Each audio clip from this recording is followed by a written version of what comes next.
"I can save your marriage, but you need to give me this," said the poor young man to the rich woman.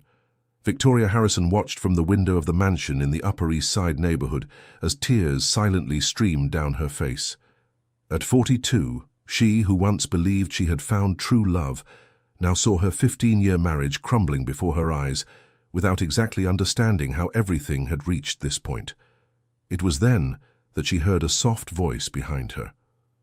Caleb Sullivan, the 32-year-old gardener who had been tending the garden for 8 months, stood at the door with his worn-out cap in his hands and an expression of genuine concern on his tanned face. "Sorry to bother you, Mrs. Victoria, but I can save your marriage, but you need to give me a chance to explain what I know," he said quietly, as if aware that his words were risky. Victoria turned in surprise, quickly wiping away her tears. How could that simple man, who barely spoke to her beyond polite greetings, know anything about her private life? What do you mean by that?" she asked. Her voice choked. Caleb lowered his eyes, clearly uncomfortable, but continued. "I know Mr. Douglas has been going out a lot, coming home late. I've seen you crying several times over the past few weeks.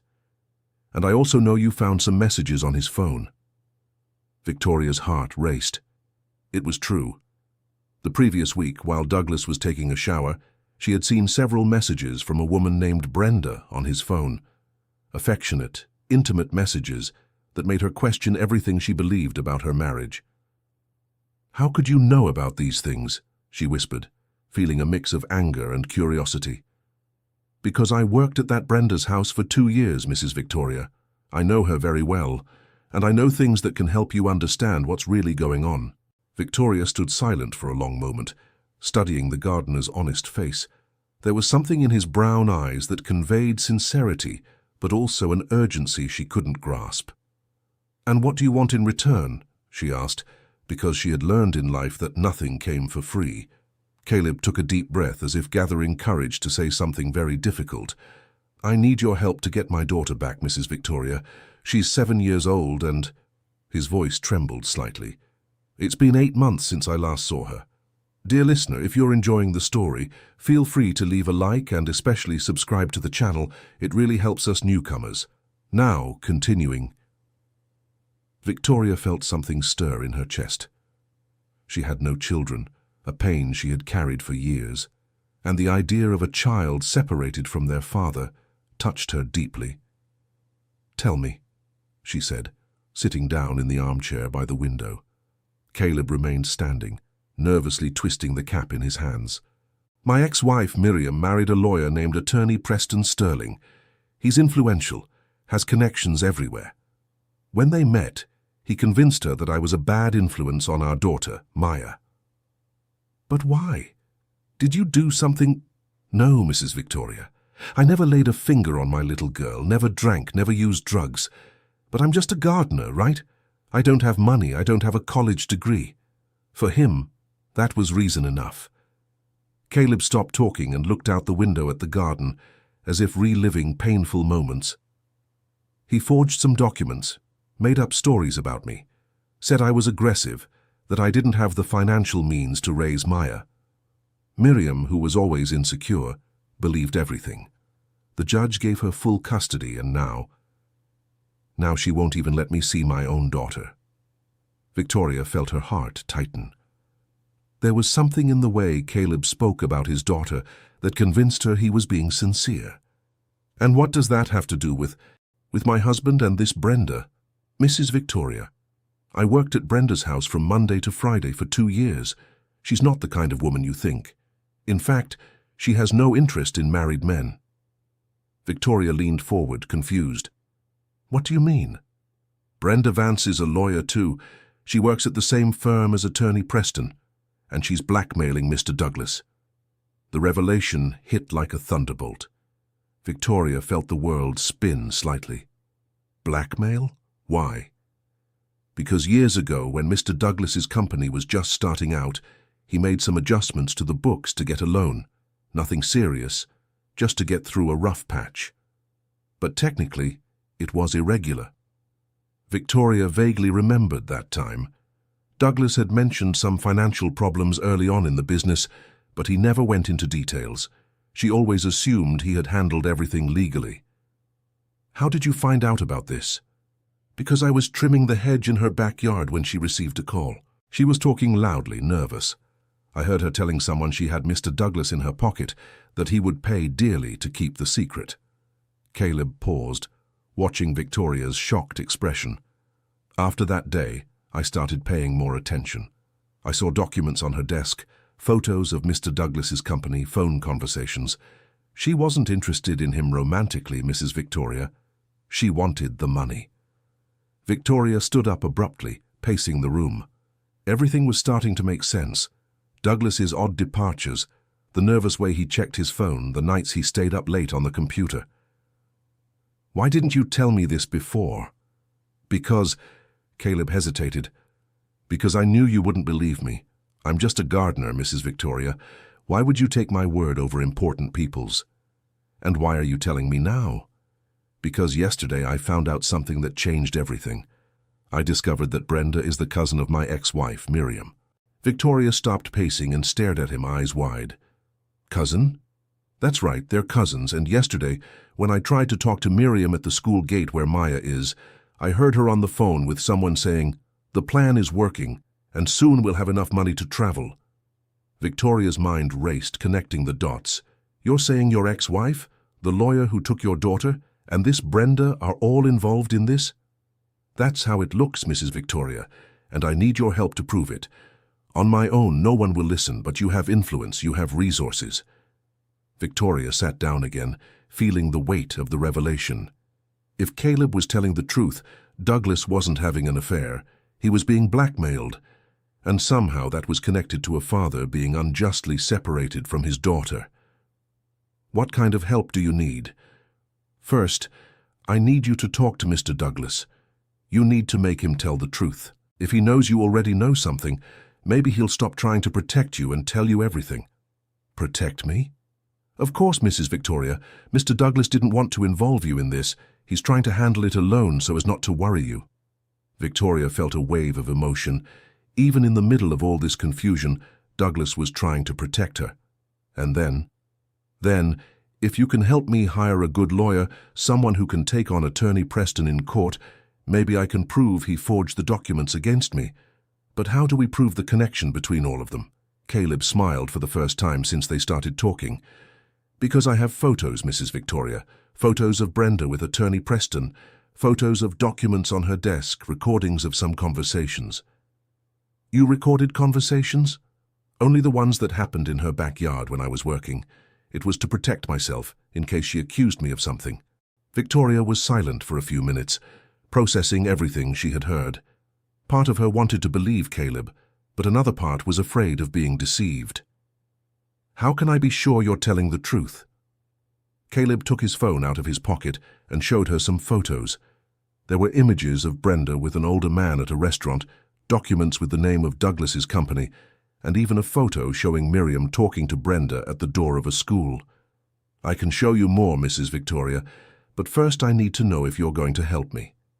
Victoria looked at the garden, where Caleb had worked so carefully over the last few months. She had observed his dedication, the gentleness with which he treated the plants, the respect he always showed for her and for Douglas. "I'll talk to my husband tonight," she said finally. "If he confirms what you're saying, we'll find a way to help you and resolve this situation." Caleb closed his eyes for a moment as if thanking. "Thank you, Mrs. Victoria. You don't know what this means to me." "And you don't know what it means to me to find out that my husband isn't cheating on me," she replied, smiling a little for the first time. That night, Victoria waited for Douglas to come home from work. He entered the house with the same worried look he had carried for months, greeted her with a distracted kiss on the forehead, and went straight to the office. She followed him and knocked on the door. "Douglas, we need to talk." "Victoria, it's been a tough day. Can you—" "It's about Brenda Vance." Douglas froze. He turned slowly to face her, his face pale. "How do you—" "Who told you that name?" "That doesn't matter now. What matters is that I know she's blackmailing you over that accounting problem from years ago." Douglas sat heavily in the chair, covering his face with his hands. "My God, Victoria, I didn't want you to know about this. Why didn't you tell me? You let me think you were having an affair. Because I was ashamed, Victoria. Ashamed of what I did in the past, ashamed of not being able to resolve it on my own. I wanted to protect you." Victoria approached and placed her hand on his shoulder. "Tell me everything. Now." Douglas took a deep breath and began to speak. He told her about the forged documents years ago, about how Brenda had discovered it and begun blackmailing him, about the amounts he had already paid. "She wants another $200,000, Victoria. She says after that she'll leave me alone, but I know it'll never end. Douglas, do you know a lawyer named Preston Sterling?" Douglas thought for a moment. "I know the name. I think he works at the same firm as her. Why?" Victoria then told him everything Caleb had revealed, about his daughter, about the connection between the people involved, about the possibility that it was all part of a larger scheme. Douglas listened silently, his eyes wide. "Are you saying our gardener figured all this out?" "Apparently so. And he has proof. But why would he risk helping us?" "Because he needs our help to get his daughter back. Douglas, if all this is true, it's not just about us. It's about a child who was unfairly separated from her father." Douglas was silent for a long time, processing the information. "Do you believe him?" "I want to believe him. What about you? Knowing Brenda, do you think she's capable of something like that?" "Victoria, that woman is cold as ice. In our conversations, she never showed any personal interest in me. It was always about the money, about what she could gain from it. Yes, I believe she would be capable." "So what do we do?" Douglas stood up and began pacing the room. "First, let's talk to Caleb. I want to see that evidence. If it's convincing enough, we'll go after the best criminal defense attorney in New York City. And what about Brenda? We'll teach her a lesson she'll never forget." The next day, Caleb was called to a meeting at the house. He walked in nervously, carrying a folder full of documents and photos. "Show us everything," said Douglas, without beating around the bush. Caleb spread the material out on the living room table. There were photos of Brenda with Preston at various restaurants, copies of documents showing research on Douglas's company, recorded conversations where she talked about tightening the screws and getting more money. "This here," said Caleb, pointing to a photo, "is Brenda handing an envelope to Attorney Preston. And this here, pointing to another, is her talking to my ex-wife at the park." Douglas examined the materials carefully. "Caleb, this is gold. With this evidence, we can not only get rid of the blackmail, but also prove there was a conspiracy against you. Do you really believe I can get my daughter back?" "I do," said Victoria, "but we'll need to act quickly and smartly." Douglas picked up the phone and called attorney Kenneth Baxter, one of the most respected lawyers in New York City and a longtime family friend. "Kenneth, I need you at my house tonight. It's urgent." An hour later, Attorney Kenneth was in the living room, going over the evidence Caleb had collected. "This is a classic case of conspiracy to commit extortion," he said, excited.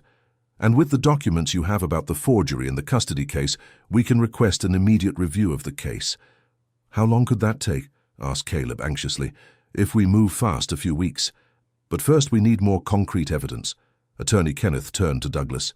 "Are you willing to wear a wire during your next conversation with this Brenda?" "Of course. And you, Caleb, are you willing to try to get close to your ex-wife to get a confession?" Caleb hesitated. "She won't want to talk to me." "Not alone," said Victoria. "But what if I went with you?" Everyone looked at her, surprised. "What do you mean?" asked Douglas. "I can pose as someone interested in hiring Attorney Preston's services, a wealthy woman with legal troubles. That would give me access to his office and to Miriam." Attorney Kenneth smiled. "It's risky, but it could work." Over the next few days, they carefully crafted a plan. Douglas would set up a meeting with Brenda, pretending he was willing to pay the amount she was asking for, but this time wearing a wire. Victoria would approach Miriam, posing as a potential client of Preston's. On Thursday, Douglas met Brenda at a cafe in downtown New York City. He was nervous but determined to get a confession out of her. "Douglas, you're late," said Brenda coldly as he sat down. "Sorry, traffic. Did you bring the documents?" First the money. Douglas placed an envelope on the table. That's $50,000. It's all I could gather for now. Brenda opened the envelope and quickly counted. Douglas, we agreed on $200,000. I know, but I need more time. My company isn't doing well right now. That's your problem. You know very well what happens if you don't get the rest of the money. Actually, I don't. Why don't you explain it to me? Brenda looked at him suspiciously. What do you mean? I mean, maybe it's time we stop this game. You've already gotten almost $100,000 from me over the past few months. Don't you think that's enough? Douglas, are you crazy? I have all the documents that prove what you did. One word from me to the authorities and you lose everything. And if I tell the authorities that you're blackmailing me? Brenda laughed. Who's going to believe you? You're the one who committed the original crime. But blackmail is also a crime, Brenda. Prove it. Douglas smiled. I can try. It was at that moment that Brenda realized something was wrong. She looked around the cafe and noticed a man at the next table who seemed to be paying close attention to their conversation. Douglas, what are you doing? What I should have done months ago. Ending this. Brenda stood up abruptly. You recorded our conversation. And if I did, that's illegal. Not when it's to defend yourself from blackmail. Brenda ran out of the cafe, leaving Douglas there with the envelope of money. He sighed with relief. He had gotten what he needed. Meanwhile, Victoria was at attorney Preston Sterling's law office, pretending to be Cynthia Thompson, a businesswoman with tax problems. Attorney Preston has seen me before, she said to the receptionist. But maybe his assistant, Miriam, can help me with some preliminary questions. Miriam appeared a few minutes later. She was a pretty woman, about 30 years old, but with a constantly worried expression. Are you Mrs. Cynthia? Yes, I am, Miriam, right? Attorney Preston spoke highly of you, Preston. They sat down in a small meeting room. How can I help you? Well, I have some irregularities in my company that need to be resolved. I heard you're very good at this kind of service. Miriam seemed uncomfortable. What kind of irregularities? Accounting problems, documents that need to be adjusted, things other firms don't want to touch. Mrs. Cynthia, we don't do that kind of work here. I'm sure you do. My friend Brenda Vance told me you recently solved some similar problems for her. Miriam paled at hearing Brenda's name. You know Brenda? We've known each other since school. She told me about a client she has, a businessman who had some old problems and is now paying a high price to keep everything under wraps. I don't know what you're talking about. Miriam, can I trust you? Brenda said you're trustworthy, that you understand the situation of people like us. Victoria leaned forward, lowering her voice. She said your husband is very good at solving complex legal problems and that you have creative methods. Miriam looked at the door, as if to make sure no one was listening. Mrs. Cynthia, I shouldn't be talking about this, but do you know the case Brenda is handling? She's my cousin. Sometimes she talks about her work. And what does she say? Miriam hesitated, clearly conflicted.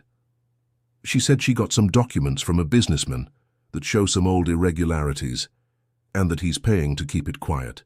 That's blackmail, isn't it? No, I mean, Brenda says it's just a special consulting service, that the client pays for her to maintain discretion about certain information. Victoria realized Miriam was more naive than complicit, but still involved. And your husband? Does he take part in these consultings? Preston sometimes helps with the legal side. He's very smart. He knows how to get around certain situations. Like in the case of your daughter's custody? Miriam was startled. How do you know about that? Victoria realized she had gone too far but decided to continue.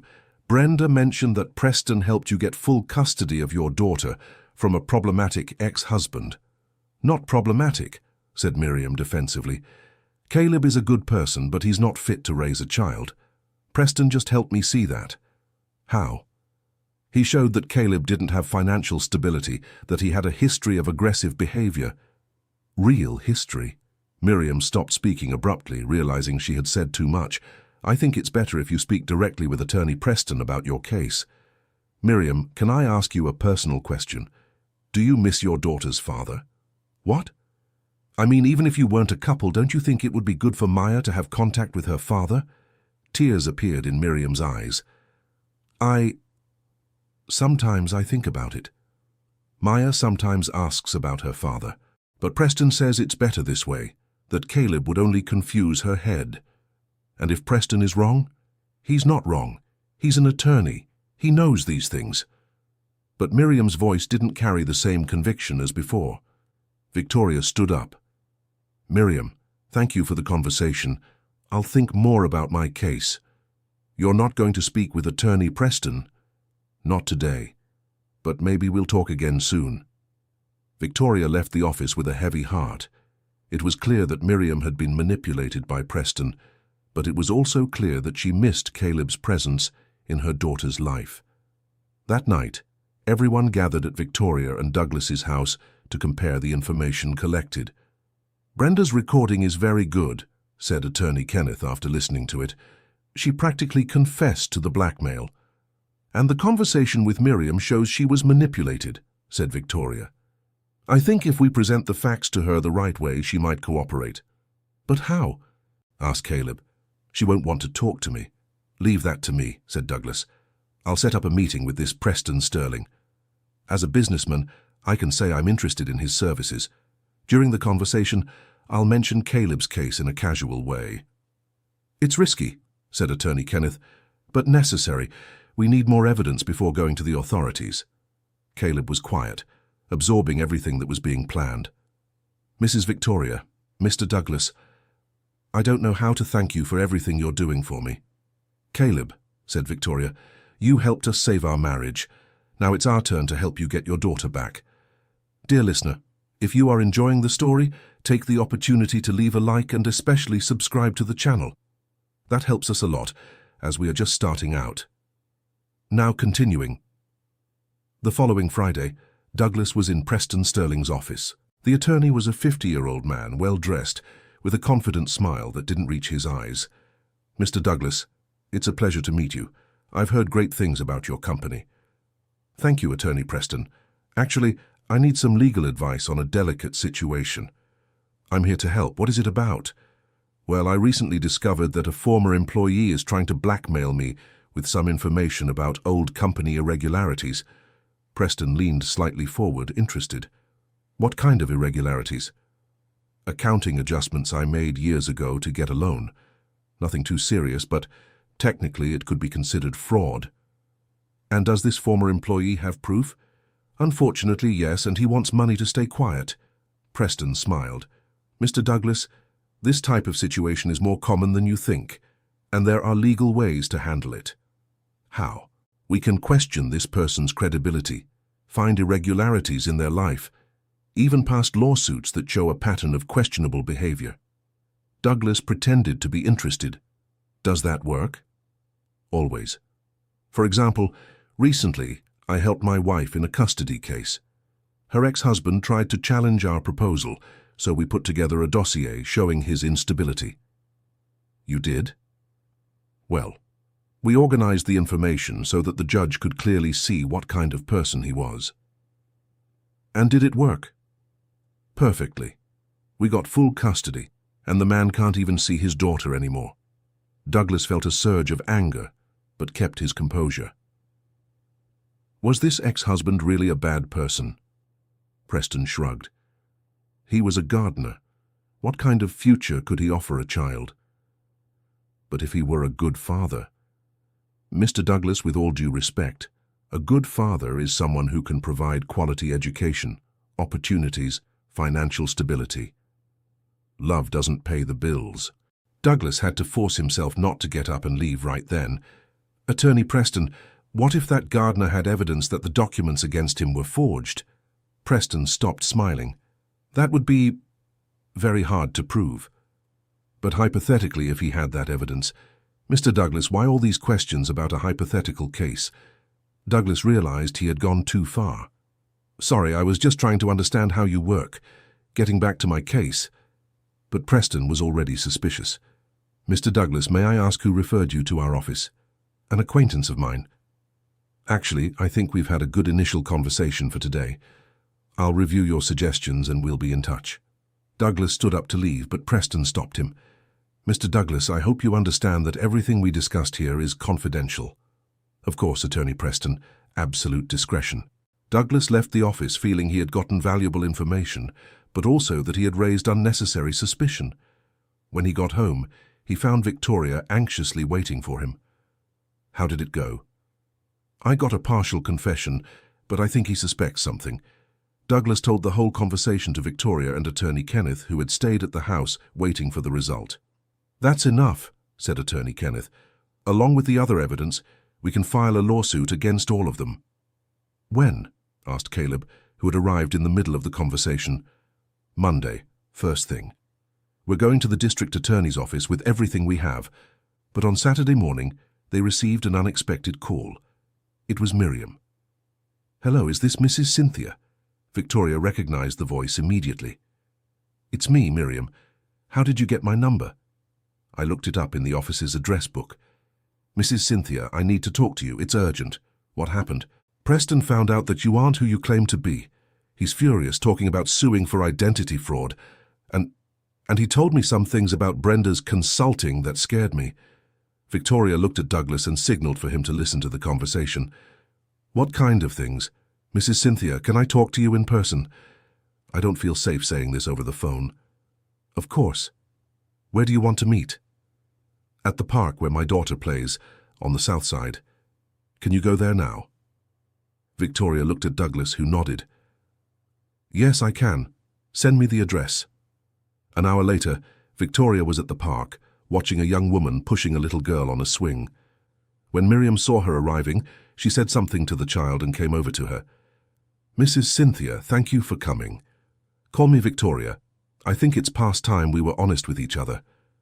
Miriam seemed surprised, but also relieved. "Victoria, so you know who Caleb is?" "I do." "And I know he's your daughter's father." Miriam started crying. "I made a terrible mistake, didn't I?" Victoria put her hand on her arm. "Tell me what happened." "When I met Preston, I was in a very difficult place. Caleb and I had broken up. I was unemployed, struggling to take care of Maya on my own. Preston came into my life like a Prince Charming." Miriam looked at her daughter, who was playing happily on the playground. "He offered me stability, security, a better future for Maya. But to do that, she said we needed to get rid of Caleb's negative influence." "And you believed that?" "I wanted to believe. Preston is a lawyer, he has money, knows important people. He convinced me that Caleb could never give Maya what she deserved." "But is Caleb a good father?" "He's the best father Maya could have," said Miriam, sobbing. "He was always affectionate, present, responsible. He never raised his voice at her, never missed a school performance, never forgot a birthday." "Then why did you push him away?"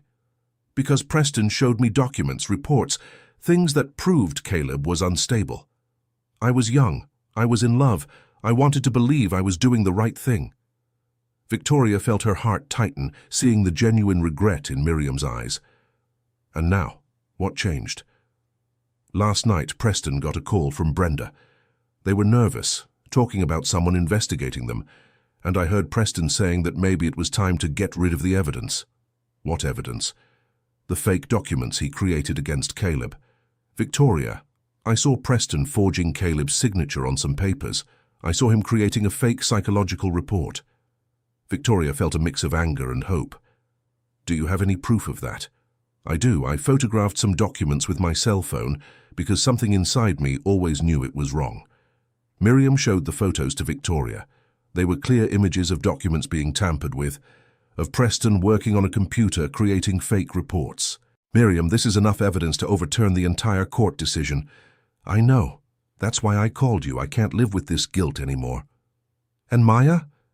Does she miss her father?" "Every day. She asks when she'll see Daddy Caleb, why he doesn't pick her up from school anymore. I made up that he was traveling, but kids aren't stupid." Victoria looked at the girl, who was now coming down the slide. She was a beautiful child, with big eyes and a sweet smile. "Miriam, are you willing to testify against Preston?" "I am. But I'm afraid of him. Preston has connections. He can hurt me." "Not if he's in jail for forgery and blackmail." Miriam looked surprised. "Blackmail? Your cousin Brenda has been blackmailing my husband for months, and Preston is involved in it. My God. I didn't know anything about blackmail. I believe you. I think you were manipulated just as much as my husband and Caleb. At that moment, Maya came running over to them. Mommy, who is the lady? She's a friend of Mommy's, sweetheart. Hi, Maya, said Victoria, bending down to the girl's level. You are very beautiful. Thank you. Auntie, do you know my daddy, Caleb? Victoria looked at Miriam, who was crying again. Yes, I do, sweetheart. He is a very nice person. He promised he would teach me to plant flowers, but it's been a long time since he came to see me. Maybe he will come to see you soon, said Victoria softly. Maya smiled and went back to the toys. Victoria, said Miriam, I want Maya to see her father. I want to fix this mess I made. Then let's fix it together. On Sunday, everyone gathered at Victoria's house. Miriam arrived with Maya, who was curious to know who all those people were. When she saw Caleb, her eyes lit up. Daddy, she shouted, running into his arms. Caleb picked her up, his eyes full of tears. Hi, my princess. Wow, how you've grown. Daddy, why didn't you come to see me? I waited a long time. Caleb looked at Miriam, who was crying silently. Daddy was sorting out some things, sweetheart, but now I'll be able to see you all the time. Attorney Kenneth Baxter watched the scene, moved. With Miriam's testimony and the evidence she brought, we can not only reverse the custody decision but also sue Preston for forgery and Brenda for blackmail. When can we do that? Asked Caleb, still holding Maya. Tomorrow, first thing. Miriam approached Caleb. Caleb, I am so sorry. I know I have no excuse for what I did. Caleb looked at her for a long moment. Miriam, I can't say I'm not hurt. You kept me away from our daughter for 8 months, but I understand you were deceived too. Can you forgive me? For Maya's sake, I can try. Douglas, who had been watching everything in silence, approached. Caleb, after we resolve this whole legal situation, how about you come work directly for my company? I can offer you a better position with a fixed salary and benefits. Caleb looked surprised. Mr. Douglas, I don't know what to say. Say you accept. A man who was capable of doing what you did deserves stability to raise his daughter. On Monday, they went to the district attorney's office with all the evidence. The prosecutor was impressed with the amount of material. This here is a classic case of criminal conspiracy, he said. We're going to request the immediate arrest of Attorney Preston and Brenda. And what about the child's custody? Asked Attorney Kenneth. With these forgery evidences, I will request an urgent review of the case. In a matter of days, we could have a new decision. That same day, Preston Sterling was arrested in his office. Brenda tried to flee but was found at the airport trying to board a flight to the Bahamas. The arrest of the two caused an enormous impact in the legal circles of New York City. Several cases they had handled began to be questioned. On Wednesday, Caleb received the call he was waiting for. The judge had reviewed the case and granted immediate shared custody with free visitation rights. Daddy, can you take me to school now? Asked Maya when he told her the news. Yes, I can, Princess, and we're going to do many other things together. Victoria watched the scene from the window of her home, embraced with Douglas. You saved our marriage, he said. Actually, Caleb saved it. He just needed someone to believe in him. And now? Now we're going to live our lives. An honest life without secrets, without blackmail. Douglas kissed her softly. Victoria, there's something I want to tell you. What is it? I'm thinking of financially supporting some families who have gone through situations similar to Caleb's. Families where parents were unfairly separated from their children. Victoria smiled. I think that's a wonderful idea. 3 months later, Caleb was working as a landscaping supervisor at Douglas's company. Maya spent half the week with him and half with Miriam, who had moved to a smaller apartment after separating from Preston. Daddy, Aunt Victoria said I can plant some flowers in her garden, said Maya one Saturday afternoon. Really? And what flowers do you want to plant? Sunflowers, because they're big and cheerful, just like you. Caleb laughed, feeling his heart full of gratitude. Victoria approached them in the garden. How are the sunflowers coming along? We're still choosing the right spot, said Caleb. "Caleb, can I talk to you for a minute?" They stepped aside a little while Maya continued exploring the garden. "What is it, Mrs. Victoria?" "Stop with the Mrs. Victoria. We're friends now."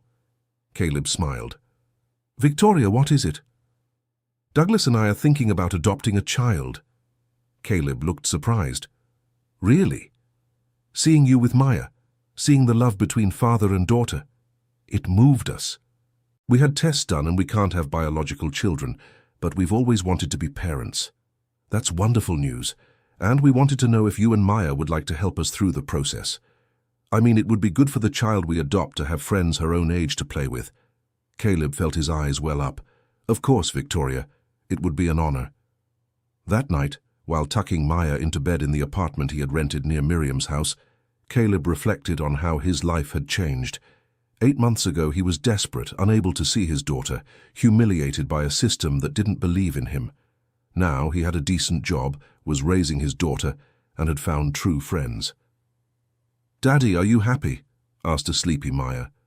"I'm very happy, Princess." "Me too. I like it when you're happy." "And I like it when you're happy too." "Daddy, tomorrow, can you teach me how to plant the sunflowers?" "I can. And we'll plant a lot, so Aunt Victoria's garden is really colorful." "And for the new little sister they're going to adopt?" Caleb smiled.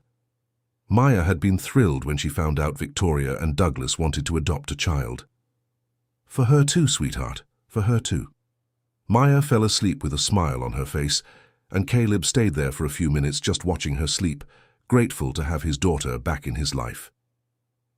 The next day, Sunday, they were in the garden planting sunflowers when Douglas arrived with news. "Caleb, remember the attorney who handled our case?" "Of course. He called me this morning. Preston was sentenced to 5 years in prison for document forgery and criminal conspiracy. Brenda got 3 years for blackmail. And the other cases they tampered with? They're all being reviewed. At least 6 other families are going to get unfair custody decisions overturned." Caleb stopped planting and looked at Douglas. 6 families? 6 fathers who will reunite with their children because of the courage you had to tell the truth. Caleb felt a deep emotion. His story had helped other people reunite with their families. Dear listener, if you're enjoying the story, feel free to leave a like and especially subscribe to the channel. It helps a lot for those of us just starting out. Now, continuing.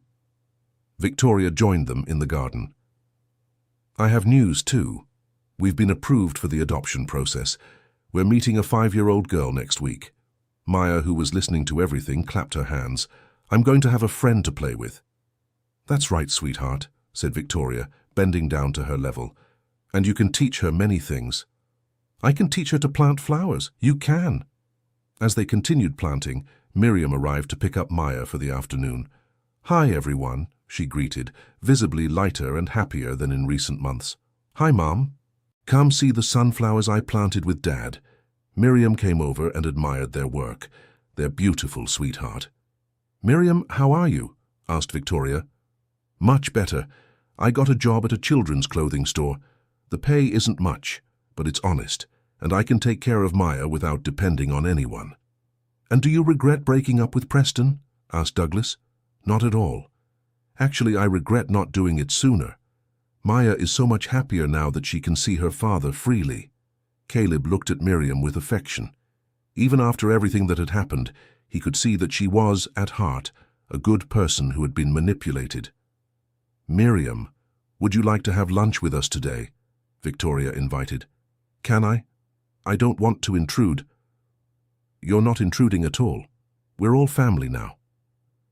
During lunch, Maya excitedly told about the things she did with her father during the week. "And you know what else, Mom?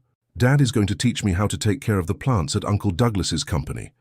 "Really?" said Miriam, smiling. "Yes, and when the new little sister arrives, I'll teach her too." Douglas looked at Victoria and smiled. "Actually, we have another piece of news to tell you." "What is it?" asked Caleb. "Victoria is pregnant." Silence fell over the table for a few seconds before everyone started talking at once. "Pregnant? But didn't you say that? How is this possible? Am I going to have 2 babies to play with?" Victoria laughed at the reactions. Apparently, all the stress we've been through these past months affected my hormones in a positive way. The doctor said it sometimes happens. That's wonderful, said Caleb, genuinely happy for his friends. So now you're going to have 2 children, the adopted one and the baby, asked Miriam. Exactly, and both will be equally loved, said Douglas. Maya was beaming. Uncle Douglas, when the babies are born, can I help take care of them? Of course you can, sweetheart. You'll be like a big sister to them. After lunch, while Maya played in the garden and the adults had coffee on the porch, Victoria brought up a subject she had been thinking about for a while. Caleb, have you ever thought about studying? Studying? Taking a technical course in landscaping, or even college. You have a lot of talent for it. Caleb became thoughtful. I never thought it was possible. I always thought that was for people with more education, more money. Caleb, said Douglas, you turned our garden into a work of art. You have practical knowledge that many people with degrees don't have. You just need to formalize it. But what about Maya and my job? We can adjust your hours so you can study at night, and Maya can stay with Miriam or even here with us while you're in class. Miriam got excited about the idea. Caleb, I think you should accept. It would be good for you, and it would be an incredible example for Maya. Caleb looked at all of them, still processing the suggestion. Do you really think I can do it? Of course you can, said Victoria. You've already proven you can overcome any obstacle. A few weeks later, Caleb was enrolled in a technical landscaping course at a night school in New York City.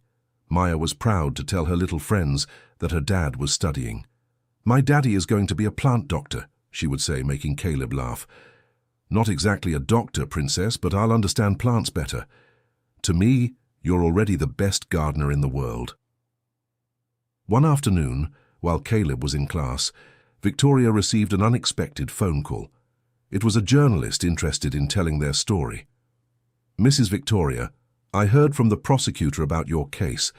I think it would be important to show how ordinary people can come together to achieve justice. Victoria was hesitant. I don't know if we want the exposure. It wouldn't be to expose you, but to inspire others. How many families must be going through the same situation Caleb went through? Victoria talked to Douglas and Caleb about the proposal. After much thought, they decided to accept, but on the condition that Maya's identity would be protected.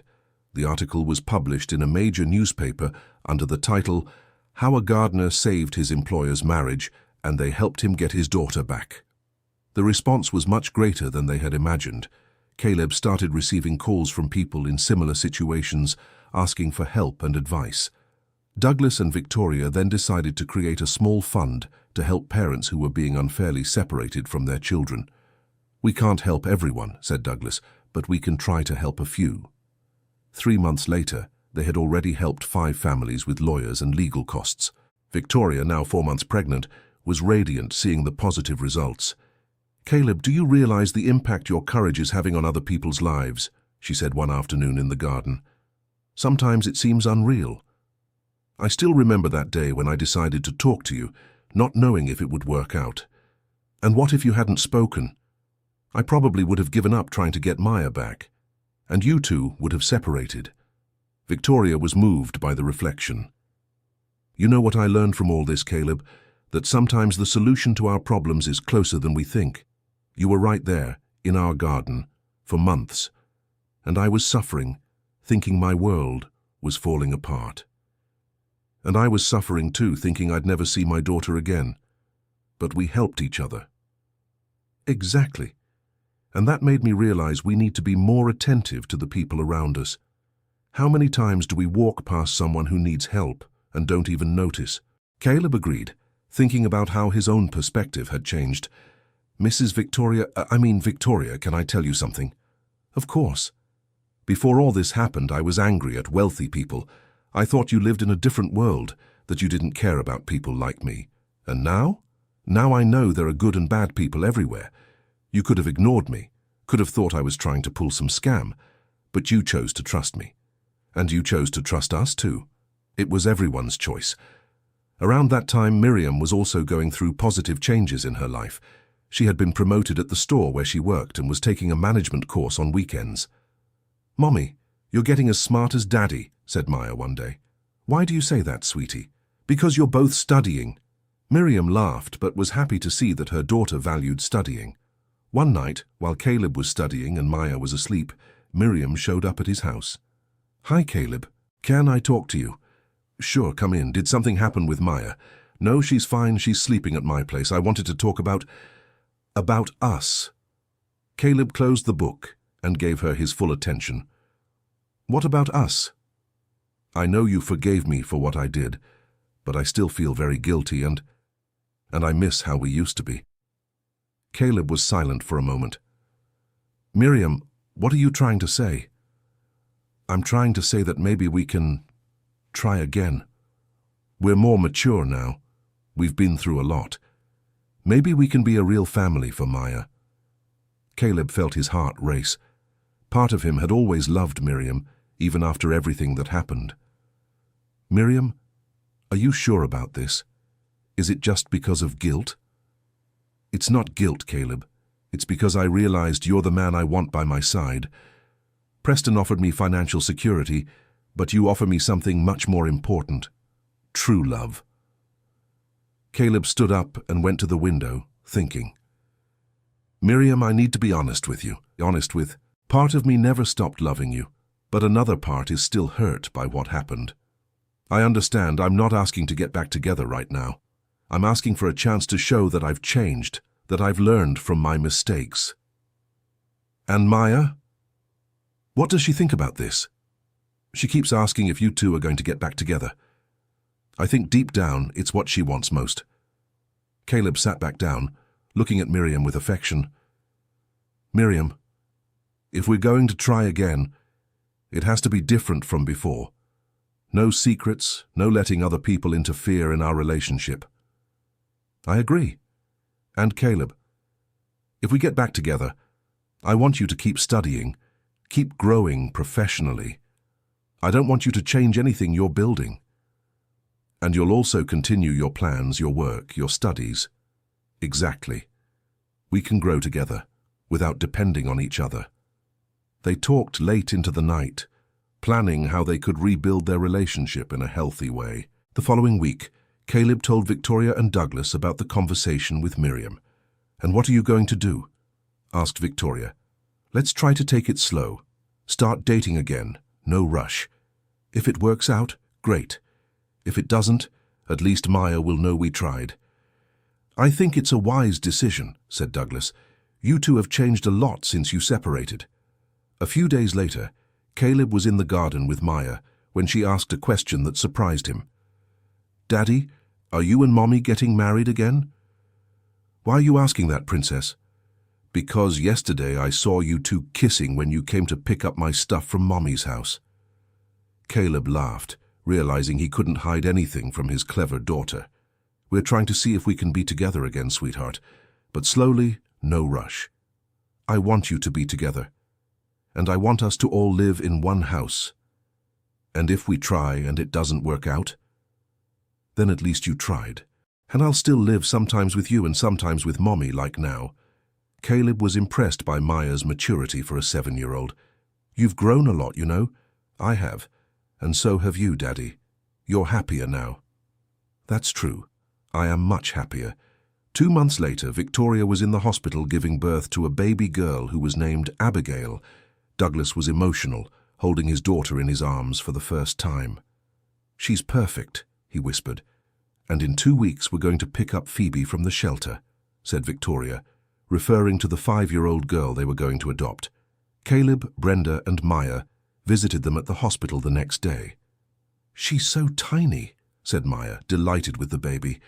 "You were like that when you were born," said Brenda, stroking her daughter's hair. "And when she grows up, I'll teach her how to plant flowers." "I'm sure you'll be a great teacher," said Victoria. 2 weeks later, the whole family gathered at Victoria and Douglas's house to meet Phoebe. The girl was shy at first, but soon fell in love with the garden and Maya's games. "Phoebe, do you want to plant a flower with me?" asked Maya. "Can I?" "Of course, Uncle Caleb teaches us." Caleb approached the 2 girls with seedlings of colorful flowers. "Let's plant together. Each one chooses a different color." While the children planted, the adults watched, moved. "Caleb, Brenda, "We want to ask you something," said Douglas. "What is it?" "We'd like you to be Abigail's godparents." Brenda got emotional. "Really? Of course, you're part of our family now." Caleb felt his eyes well up. It would be a huge honor. That night, after everyone had left, Caleb and Brenda walked hand in hand to his apartment, where Maya was sleeping. "Caleb, are you happy?" asked Brenda. "Very happy. And you?" "Happier than I've ever been in my life." "Even making less money than when you were with Preston?" "Caleb, I learned that money doesn't buy peace of mind, or true love, or the joy of seeing our daughter happy." "Brenda, there's something I want to ask you." "What is it?" "Marry me." Brenda stopped walking and looked at him in surprise. "What?" "Marry me. For real this time, so we can be a complete family for Maya."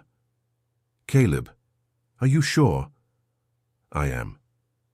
These last few months have shown me that we can make it work, that we've learned from our mistakes and are ready to build something solid." Brenda started crying with emotion. "Yes, Caleb, I accept." They kissed right there, on the street, under the streetlights, sealing a new beginning for their lives. 6 months later, on a sunny Saturday afternoon, Caleb and Brenda got married in a simple ceremony in the garden of Victoria and Douglas's house. Maya was the flower girl, Phoebe threw flower petals, and Abigail slept peacefully in Victoria's arms throughout the ceremony. "Now we're a complete family," Caleb said to Maya after the ceremony. "And we're all going to live together in one house." "Yes, we are, Princess." "And can I have a garden at our house too?" "You can, and you're going to help me take care of it." Maya clapped her hands, radiant with happiness. During the party, Victoria approached Caleb. "Remember the day you came to talk to me in the garden?" "How could I forget? You said you could save my marriage. Actually, you saved much more than that. You saved our family, created a new family, helped other families. Do you have any idea of the good you've done in the world?" Caleb looked around, seeing Maya playing with Phoebe, Douglas talking to Miriam, Abigail sleeping peacefully. "Victoria, that day I was desperate. I thought I had nothing left to lose, but actually I had everything to gain." "And you really did. We all did. All of us." 2 years later, Caleb was graduating from the technical course in landscaping. Maya, now 9 years old, was in the front row of the auditorium, applauding proudly when they called her father's name.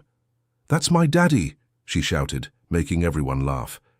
Miriam was beside her, holding the youngest child in her lap, a 6-month-old boy named Ethan. After the graduation, they went to celebrate at Victoria and Douglas's house, which now had an even more lush garden, tended by Caleb with techniques he had learned in the course. "Uncle Caleb, when Ethan grows up, can he plant flowers with us too?" asked Phoebe, who at 7 years old had become inseparable from Maya. "Of course he can, Phoebe, and Abigail too when she's older." Abigail, now 2, was running through the garden chasing butterflies, laughing loudly. "Caleb," said Douglas, "I have a proposal for you." "What is it?" "How about starting your own landscaping company? I can be your first client and help you with the initial contacts." Caleb became thoughtful. "My own company? Why not? You have the knowledge, the experience, and most importantly, you have the gift for it." Miriam got excited about the idea. "Caleb, that would be amazing. You could choose your own projects, have your own hours." "But what if it doesn't work out? We have 2 kids now, Ethan too." "And what if it does work out?" asked Victoria. "Caleb, you've been through much worse and managed to overcome it. This is just another challenge." Maya approached the conversation. "Daddy, if you have a company, can I work with you when I grow up?" "Yes, you can, Princess, if you want. I do, and Ethan can too." Caleb looked at everyone around him, his wife, his children, his friends who had become family, and felt a deep sense of gratitude. "All right," he said finally. "Let's try." 6 months later, the company Caleb's Landscapes was running at full steam. Caleb had hired 2 employees and already had a waiting list of clients. One afternoon, he was working on a project at a mansion on the west side of New York City when he received an unexpected call. "Hello, is this Caleb from Caleb's Landscapes?" "Speaking." "My name is Gregory Carter. I heard about your work through Douglas Harrison. I'd like to hire your services." Of course, Mr. Gregory, what's the project? Actually, it's not an ordinary project. My ex-wife managed to keep my daughter away from me 2 years ago using false arguments in court. I heard you went through a similar situation and that you can guide me. Caleb felt his heart tighten. It was the same pain he had felt years ago.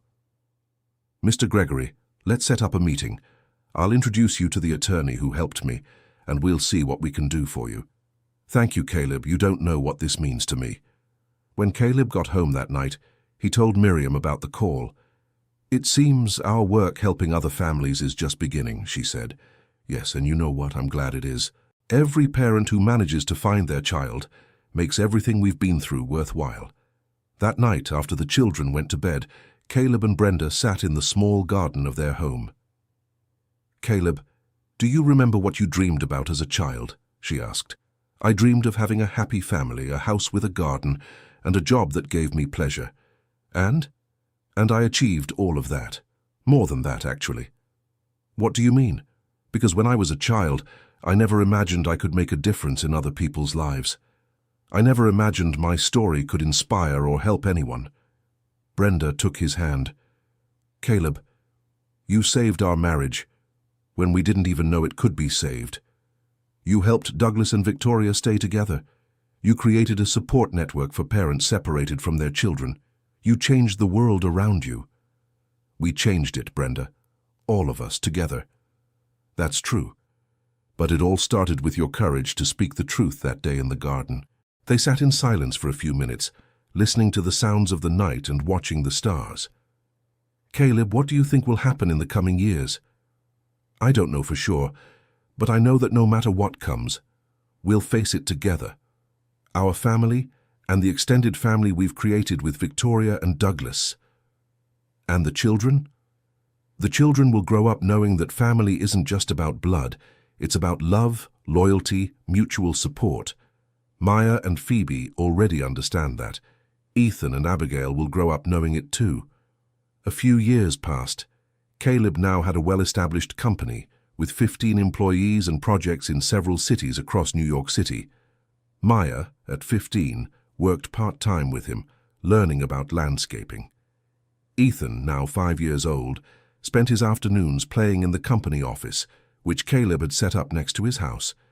Victoria and Douglas had adopted another child, a 3-year-old boy named Lucas. And Abigail, at 7 years old, was the pride of the family for her intelligence and kindness. On a Sunday afternoon, the whole family gathered at Victoria and Douglas's house for Phoebe's 10th birthday. "Uncle Caleb," said Phoebe, approaching him with a drawing in her hands. "I made this for you. It was a drawing of a big tree with many people around it, all smiling." "What's this, Phoebe?" "It's our family. Look, here's you, here's Aunt Brenda, here's Maya, here's Ethan, and here are me, Daddy Douglas, Mommy Victoria, Abigail, and Lucas. And why are we all around the tree? Because you taught me that families are like trees.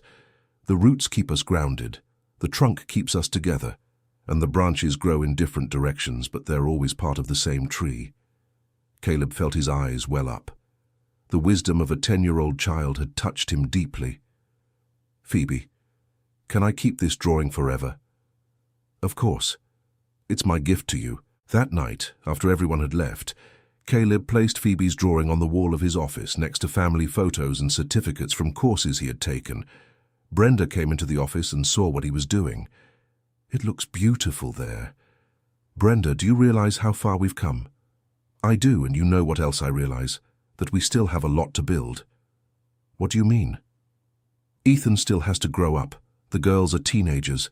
The company is growing. Our story is still being written." Caleb hugged her. "And it's good that it's that way. It's good that we still have many blank pages to fill." 2 years later, on a Monday morning, Caleb received a call that would once again change his perspective on life. "Caleb, this is Attorney Kenneth Baxter. Do you remember me?" "Of course, Attorney. How are you?" "Good, thank you." "Caleb, I'm calling because I heard you've been helping many families in situations similar to the one you went through." "Yes, whenever I can." "How about we make it official? I'm setting up an NGO to defend the rights of parents unfairly separated from their children. I'd like you to be one of the advisors." Caleb was surprised. "An NGO?" "That's right. With all the knowledge you've gained, both personal and professional, you'd be essential in guiding other parents." "Attorney Kenneth, I don't even know what to say." "Say you'll think about it and talk it over among yourselves, the whole family, because this would involve the family in some way." Caleb spent the day thinking about the proposal. When he got home, he talked to Miriam about it. "What do you think?" "I think it's the next natural step." "Caleb, you've already informally helped over 20 families. Imagine what you could do with an official structure." "But what about the business and our family time?" "The business is solid. You have a great team. And as for family time, Caleb, our kids would grow up seeing you make a difference in the world. What better example can we give them?" Maya, now 17 and already set on a career in social work, was excited by the news. "Dad, you have to accept. Think of how many kids you can help reunite with their parents." Ethan, now 7, didn't fully understand what it was about, but said if his dad was happy, he was happy too. A week later, Caleb called Attorney Kenneth. "Attorney, I accept being part of the NGO." "Excellent. Let's schedule a meeting for this week." The NGO Family Ties United was officially founded 3 months later, with Caleb as lead advisor and Attorney Kenneth as legal coordinator. Victoria and Douglas decided to make a substantial donation to help with the initial setup. In its first year of operation, the NGO managed to reverse 12 cases of unfair parent-child separation, in addition to providing psychological and legal support to dozens of families. Caleb split his time between the landscaping company, the NGO, and his family. It was a hectic but rewarding routine. One afternoon, he was at the NGO office meeting with a desperate father when his secretary knocked on the door. "Caleb, there's a call for you. It's urgent." "Who is it?" "A journalist from the National Broadcast Network. She wants to do a story on the NGO's work."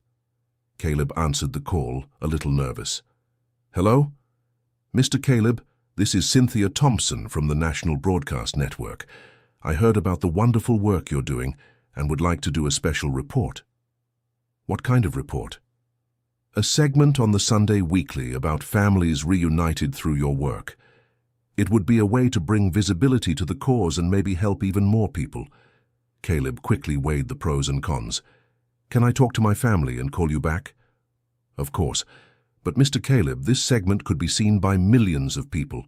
Imagine how many parents in similar situations could be helped." That night during dinner, Caleb told his family about the call from the National Broadcast Network. "A segment on the Sunday Weekly?" said Miriam, impressed. "That's a lot of responsibility," said Caleb. "If we appear on TV, our lives will change a lot." "Dad," said Maya, "you've always taught me that when we have a chance to do good, we should take it. This could be your chance to help thousands of people." "But Ethan is still a child. I'm not sure it's good to expose him like that." "Caleb," said Miriam, "Ethan is already growing up seeing you help others. He's proud of the father he has. I think he'd be even prouder seeing you on TV talking about it." Ethan, who had been listening, said, "Dad, are you going to be on TV? Can I tell my friends at school?" Caleb laughed at his son's innocence. "Yes, you can, champ." "Then I want you to do it. I want everyone to know how cool my dad is." Caleb looked at Miriam, who nodded approvingly. "Okay, I'll call the journalist tomorrow." The recording of the segment took place 2 weeks later. They filmed in the garden of Caleb's house at the NGO's office, and also interviewed 3 families who had been reunited through their work. Caleb was nervous on the day of the recording, but Maya calmed him down. "Dad, just be yourself. Tell your story honestly, like you always do." The segment aired on a Sunday night. Caleb, Miriam, and the kids were at Victoria and Douglas's house, watching together with the whole extended family. When the report began, with images of the garden and the reporter's voice telling Caleb's story, an emotional silence took over the room. 5 years ago, Caleb Sullivan was just a landscaper desperate to see his daughter. Today he is responsible for reuniting dozens of families who went through the same situation. The segment showed emotional testimonies from parents who had found their children again, kids talking about the joy of having their father back, and the work of the NGO. When it ended, everyone was crying.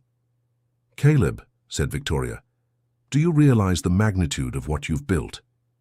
"We built it," he corrected. "Each of us contributed to this." The following Monday, the NGO's phone didn't stop ringing. Hundreds of people called asking for help, offering donations, wanting to volunteer. "Caleb," said Attorney Kenneth, "we're going to need to expand our team urgently." "That's a big responsibility, sir." "It is. But it's a responsibility you're ready to take on." 2 years after the Sunday weekly segment, the NGO Family Ties United had become a national reference in defending parental rights. Caleb had been invited to give lectures at universities, participate in conferences, and even advise on bills in Congress. One Thursday afternoon, he was in Washington, D.C., participating in a public hearing at the House of Representatives on parental rights when he received a call from Miriam. "Caleb, you need to come home today." "What happened? Are the kids okay?" "Yes, they are. But something good happened. Ethan received a very special offer." "What offer?" "The principal of his school wants him to participate in a project about real-life heroes, and he chose you as the hero." Caleb smiled, feeling his heart warm. "Really?" "Really. And he wants you to go to his school tomorrow for a special presentation." "Of course I'll go. I'll cancel everything and come back today."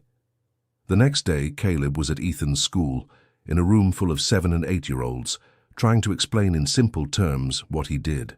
"My dad helps daddies stay with their kids when they're separated," said Ethan proudly. "And how does he do that?" asked a little girl. Caleb crouched down to the children's level.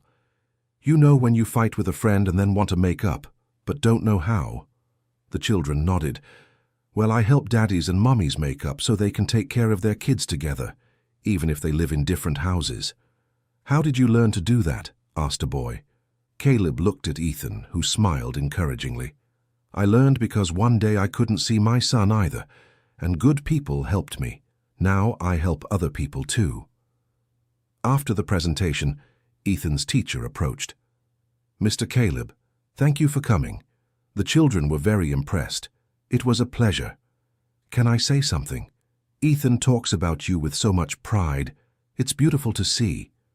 Caleb looked at Ethan, who was playing with his classmates. "He is the light of my life. Him and Maya." "And Maya? How is she?" "She's finishing high school. She wants to study psychology to work with families." Following in her father's footsteps. "In a way, yes." That night, during dinner, Ethan was incredibly excited. "Dad, everyone at school thought what you do is really cool." "Really?" "Taylor said her dad left home and she wanted you to help them get back together." Caleb looked at Miriam, who made a worried expression. "Ethan, not all cases are the same. Sometimes daddies separate for other reasons. But can't you at least try to help? I can talk to Taylor's mom if she wants, but you have to remember that we can't always fix everything." "I know, Dad, but you always try, right?" "I always try, champ." Maya, who had been quiet during the conversation, spoke up. "Dad, can I tell you something?" "Of course, Princess." "I'm thinking about writing a book about our story." "A book?" "Yeah, for my high school senior project. The teacher said I can choose any topic, and I want to write about how our family rebuilt itself." Caleb felt a deep emotion. "Maya, are you sure? You'll have to remember difficult things." "Dad, I want other kids going through their parents' separation to know it's possible to get through it, that it's possible to have a happy family even after so much chaos." Miriam got emotional. "Sweetheart, I think that's a beautiful idea. And will you help me with the details I don't remember?" "Of course we will," said Caleb. "It will be an honor to help you tell our story." 6 months later, Maya was presenting her high school senior project to a panel of teachers and her family.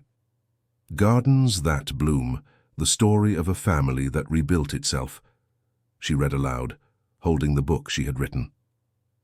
The presentation lasted 40 minutes.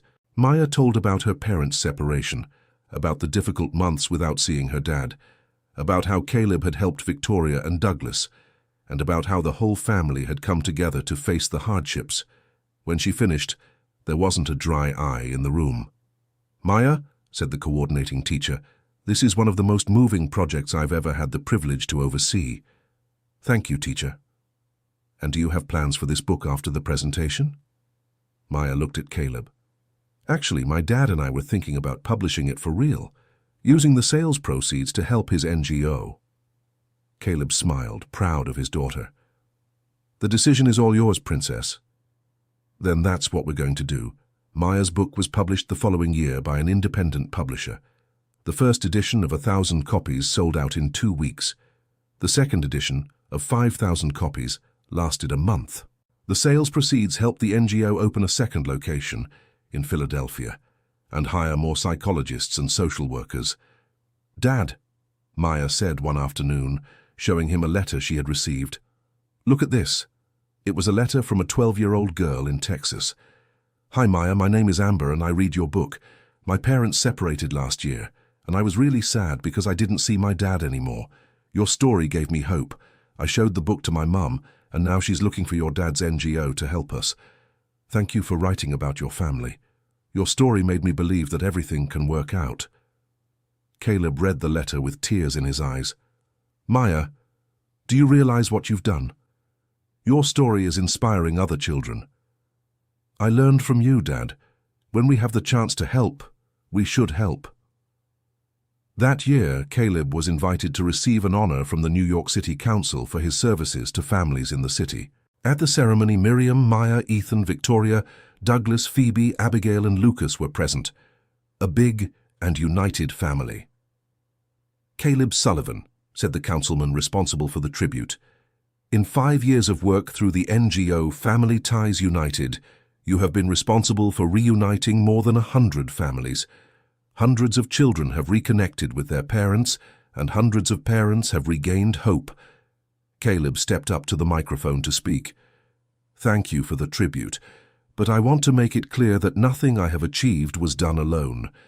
By my side have always been my wife, Miriam, my children Maya and Ethan, and a family we chose, Victoria, Douglas, Phoebe, Abigail, and Lucas." He paused, looking at all of them in the audience. "A few years ago I was desperate, unable to see my daughter, thinking my life was over. That's when I made the most important decision of my life. I decided to trust people I barely knew and ask for help.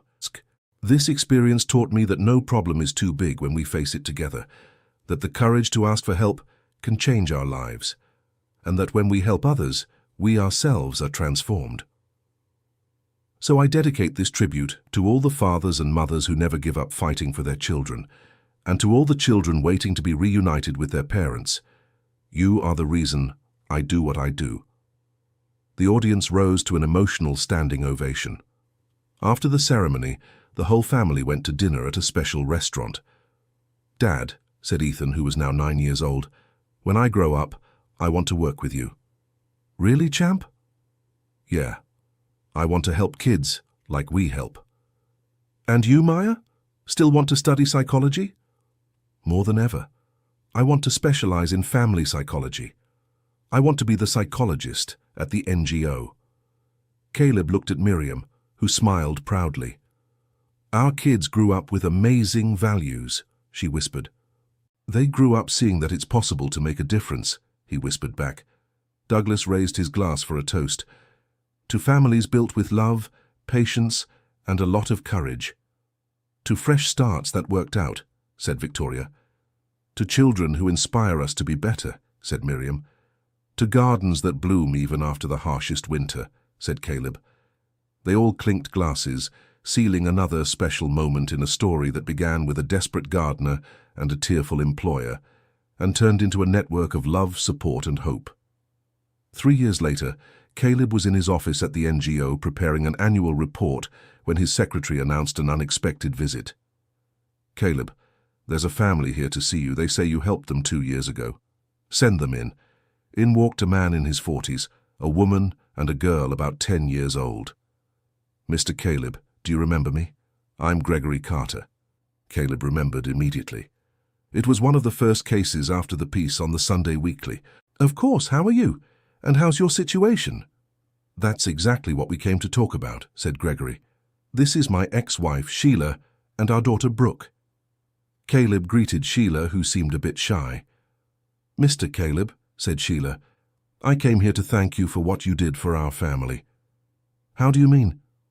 When Gregory came to me 2 years ago wanting to see Brooke again, I was very scared, very resentful. I thought he would mess up the life I was building. Sheila looked at her daughter, who was smiling. But the guidance you gave, the counseling from the NGO's psychologist, made me realize I was depriving Brooke of her father out of my own pride, not out of protection for her. And now? Asked Caleb. Now, said Gregory. The three of us are friends. Sheila dated someone else. I did too.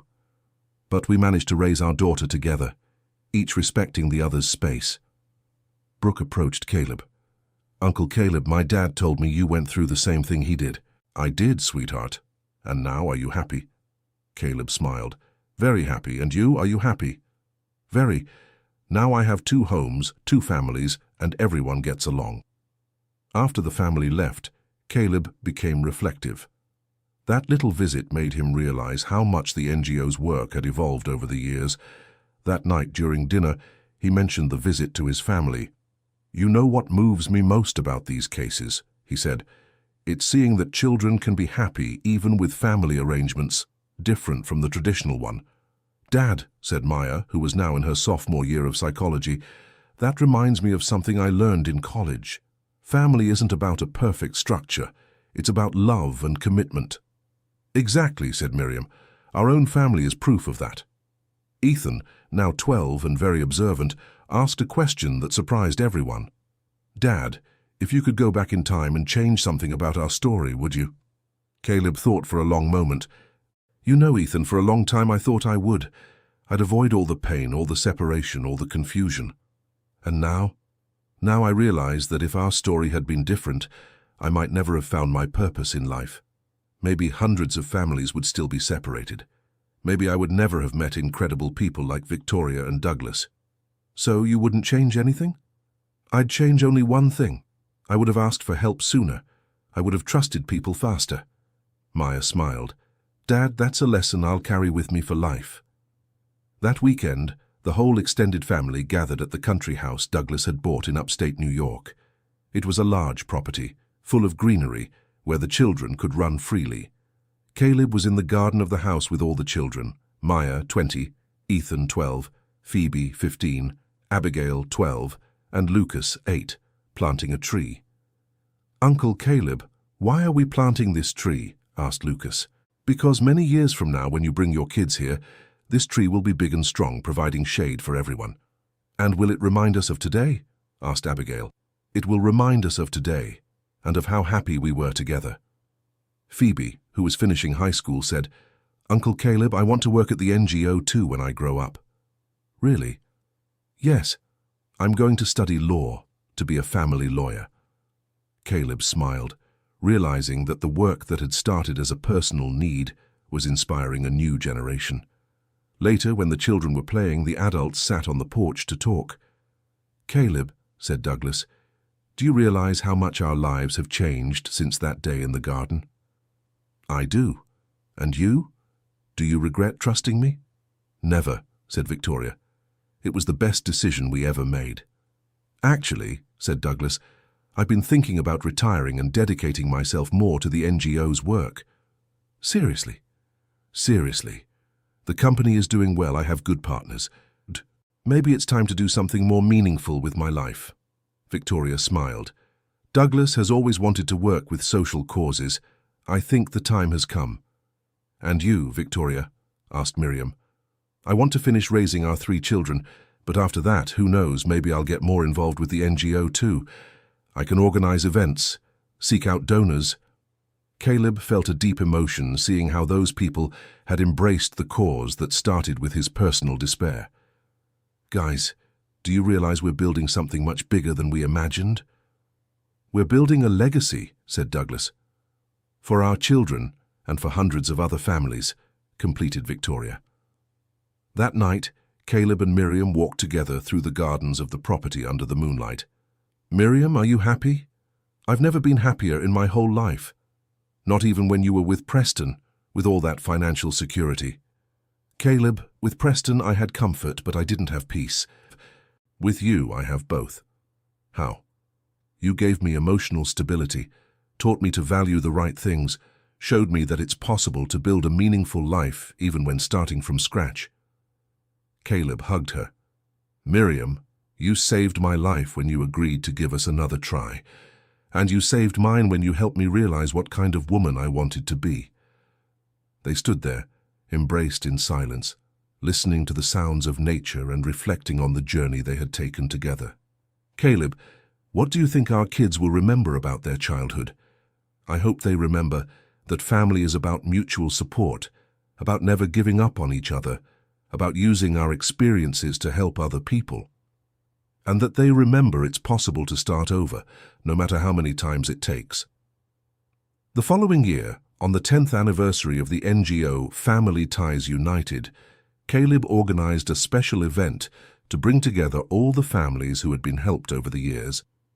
The event took place at a club in New York City, and over 200 people attended: fathers, mothers, children, grandparents, everyone who had been touched in some way by the NGO's work. Caleb stepped onto the stage to speak, visibly emotional. "When I started this work 10 years ago, I was driven solely by the need to get my daughter back. Today, looking at all of you here, I realize we've built something much bigger."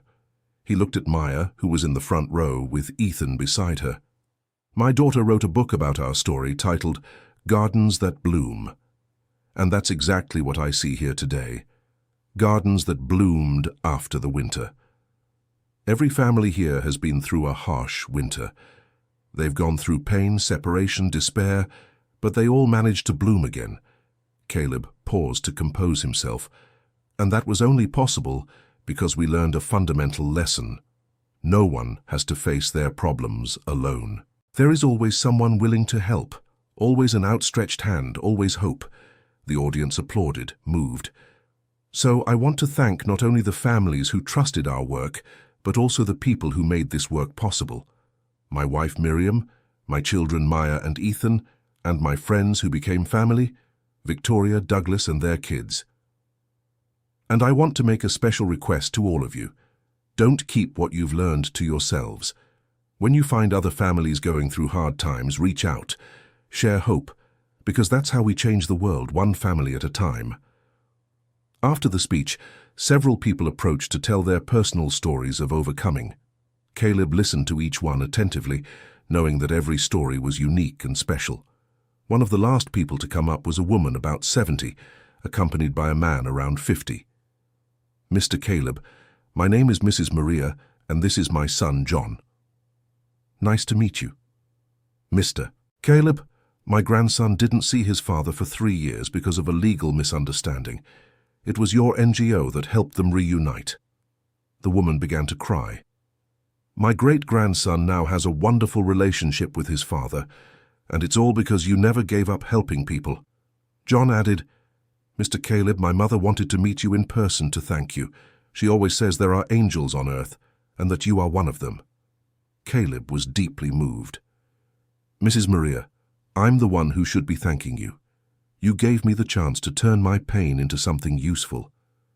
Will you continue this work for a long time? As long as God gives me strength, and as long as there are families in need of help." At the end of the event, Caleb was exhausted but deeply happy.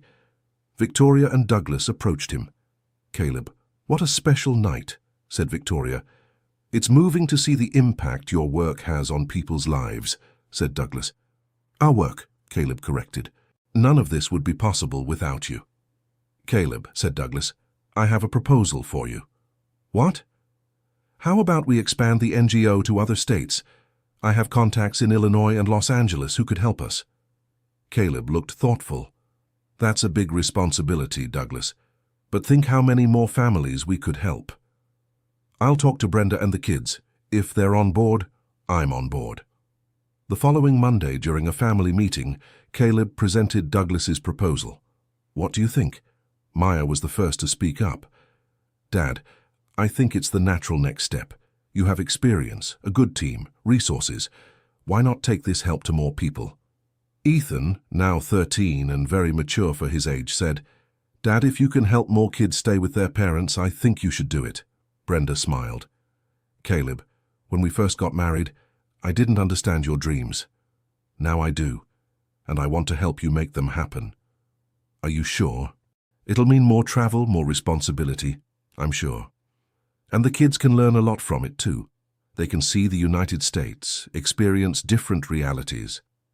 Caleb looked at his family, feeling immense gratitude. Then, let's move forward. 2 years later, the NGO Family Ties United had offices in New York City, Los Angeles, Chicago, and Washington, D.C. Caleb traveled frequently to oversee the work, always accompanied by a family member. On one of those trips, when they were in Chicago inaugurating the Illinois office, Ethan made an observation that struck Caleb. Dad, do you realize our family is now from all over the United States? What do you mean, champ? All these families we help are kind of our family too, right? We root for them, worry about them, get happy when they're doing well. Caleb stopped walking and looked at his son, amazed by his maturity. Ethan, you're right. Our family has grown far beyond what we imagined. And it'll grow even more, right, Dad? Probably yes. As long as there are kids who need their parents, we'll be here. Maya, now in her last year of psychology and already interning at the NGO, joined the conversation. Dad, you know what impresses me most about our work? What, Princess? Seeing how every family we help ends up helping other families too. It's like a chain of kindness that keeps growing. It's true. Many of our volunteers are people we helped in the past. Exactly. And that shows that when you plant a seed of kindness, it generates many more seeds. That night at the hotel in Chicago, Caleb called Brenda to tell her about the inauguration. How did it go? It was moving. There were about 50 families there, all looking for help. And were you able to assist everyone? We will. The Illinois team is very good, well prepared. And the kids? How are they doing on the trip? Maya is radiant. She's already gotten involved with 3 different cases. Ethan is amazed by the number of people coming to us. They're both learning a lot. Caleb, I'm proud of you, proud of the family we've built. Brenda, there's something I want to tell you. What is it? Today, when I saw so many people seeking our help, I realized I found my true purpose in life. What? Being an instrument of change, using my experience so that others don't suffer what I suffered. And does that make you happy? Very happy. But you know what makes me even happier? What? Knowing that our family is united in this purpose, that our kids are growing up with solid values, seeing the importance of helping others. Caleb, I love you so much. I love you too, Brenda, very much. When Caleb returned from the trip, he found a surprise waiting for him at home. It was an official letter from the federal government. What is it? He asked Miriam. Open it and see. Caleb opened the envelope and read the letter aloud. The Department of Justice has the honor of inviting Mr. Caleb Sullivan to join the National Commission on Parental Rights, which will be responsible for developing national guidelines for cases of custody and visitation. Caleb stopped reading, incredulous. Miriam, does this mean they're going to consult me about public policies related to families? It means your work has been recognized at the highest level, Caleb. You can now influence changes across the entire country. Sophia and Ethan, who had arrived home from school, joined the conversation.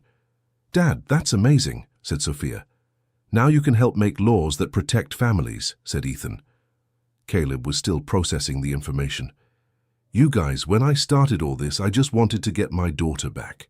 I never imagined it would come to this. Dad, said Sophia, remember how you always say that when we do good, good comes back to us multiplied? I remember. Then this is good coming back to you multiplied. 2 months later, Caleb was in Washington, D.C. attending his first meeting of the National Commission on Parental Rights. It was an enormous responsibility, but he felt prepared.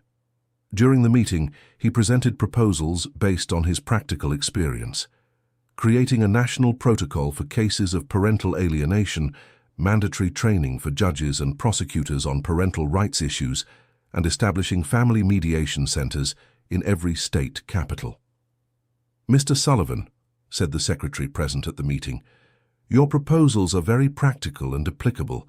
They clearly come from someone who knows the reality of American families." "Thank you, Mr. Secretary. Everything I propose has been tested in practice through our work at the NGO. And what practical results have you achieved? In 5 years, we have reunited over 300 families. Our success rate is 85%, and the average time to resolve cases is 6 months. Impressive. And how do you achieve those results?" "Through an integrated approach, psychological support for all parties involved, mediation before legal proceedings, and follow-up after reunification." The secretary became interested in the methodology. "Mr. Sullivan, we would like your team to train government teams to replicate this methodology in other states." Caleb felt a mixture of pride and responsibility. "It would be an honor, Mr. Secretary." When Caleb returned home and told everyone about the meeting, the whole family was excited. "Dad, do you realize you can now change the lives of thousands of families through public policy?" said Sophia. "I do, and it's a responsibility I won't take lightly." Douglas, who was having dinner with them that night, got excited. "Caleb, this is historic. How many people who started out as gardeners get to influence national policies?" "Douglas, I never stopped being a gardener. Only now I cultivate families instead of plants." Everyone laughed at the comparison. "That's a beautiful metaphor," said Victoria, "and very true." That night, after everyone had left, Caleb and Miriam sat in the garden of their home, looking at the flowers he had planted over the years. "Caleb, remember when you planted those first seedlings here?" "I remember. Ethan was still little, Sophia was in high school. And you were starting your landscaping company."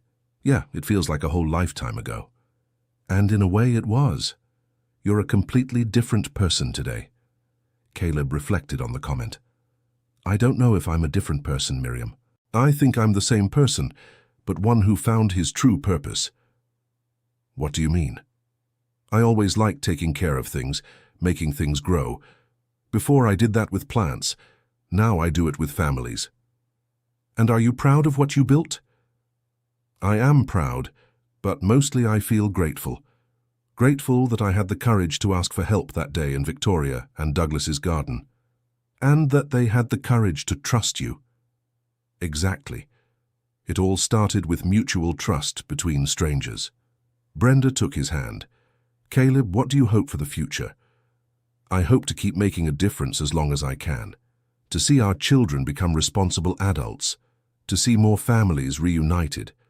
And personally, what do you want for our family?" "I want us to keep growing together, supporting each other, being examples for our children. And I want to grow old with you, watching our grandchildren play in this garden." "Caleb, I want that too. And you know why?" "Why?" "Because with you I learned that no matter how many storms we go through, it's always possible to start over. It's always possible to build something beautiful." They stood there in silence, holding hands, watching the stars, and reflecting on the extraordinary journey they had taken together. A year later, Caleb was being honored at Congress for his services to American families. It was a solemn session, attended by representatives, senators, and NGO representatives from across the country. In the honor gallery was his entire family: Brenda Meyer, now a psychology graduate working at the NGO, Ethan, 15 years old, and also Victoria, Douglas, and their children. "Caleb Sullivan," said the congressman leading the tribute, "represents the best of humanity, the ability to transform personal pain into strength to help others. In 10 years of work, he and his team have reunited more than 500 families, influenced the creation of public policies to protect parental rights, and inspired the creation of similar NGOs in several states." Caleb approached the microphone for his thank you speech. "Congressmen, senators, ladies and gentlemen, it is an honor to be here today. But I want to make it clear that this tribute is not just mine. It belongs to every family that had the courage to seek help, to every volunteer who dedicates their time to our cause, to every child who never gave up on finding their father or mother again. Caleb looked at his family in the gallery. And it belongs especially to my family, who supported me unconditionally on this journey. My wife, Brenda, who taught me the true meaning of forgiveness. My children, Maya and Ethan, who grew up seeing that it is possible to make a difference in the world. And my friends Victoria and Douglas, who trusted me when I was just a desperate gardener. Emotion took over his voice. 12 years ago, I was sitting on the floor of a courtroom, crying because I couldn't see my daughter. Today, I am here, in this Congress, talking about parental rights. This proves that no matter where you are today, it is always possible to change, to grow, to contribute. So, my request to everyone present is, don't give up on your dreams. Don't give up on helping others, and above all, never underestimate the transformative power of human solidarity. The audience rose in a standing ovation that lasted several minutes. After the ceremony, there was a reception where several people approached Caleb to thank him or share their stories. One of the last people was a young man around 25. Mr. Caleb, my name is Matthew. When I was 10, my parents separated, and my mother kept me away from my father. I went 5 years without seeing him. And did you manage to reunite? We did, through your NGO, and you know what happened to me. What? I decided to study law to work with family rights. I graduated last year, and am already helping other families, all because you helped me find my father. Caleb was deeply moved. Matthew, that is the greatest gift you could ever give me. Mr. Caleb, how many young people like me are out there inspired by your work? I'm not sure, but I hope there are many. There are, and that's why your work will never die. Every person you help ends up helping others. On the flight back to New York City, Caleb was thoughtful. What are you thinking about? Miriam asked. I'm thinking about my conversation with that young man, Matthew. What was so special about it? It made me realize that the work we do today will continue through the people we help. It's like a seed we plant that will grow into a forest. Maya Sullivan, who was sitting in the front row, turned around to join the conversation. Dad, do you know what I learned today? What, Princess? That legacy isn't about how much money you leave behind. It's about how many lives you touch, how many people you inspire to be better. Ethan Sullivan added, and it's about the values you pass forward. Caleb smiled, proud of the children he had raised. You two are my greatest legacy. 2 years later, on the 15th anniversary of the NGO Family Ties United, Caleb organized a very special event. He invited all the families that had been helped over the years to a gathering at Madison Square Garden in New York City.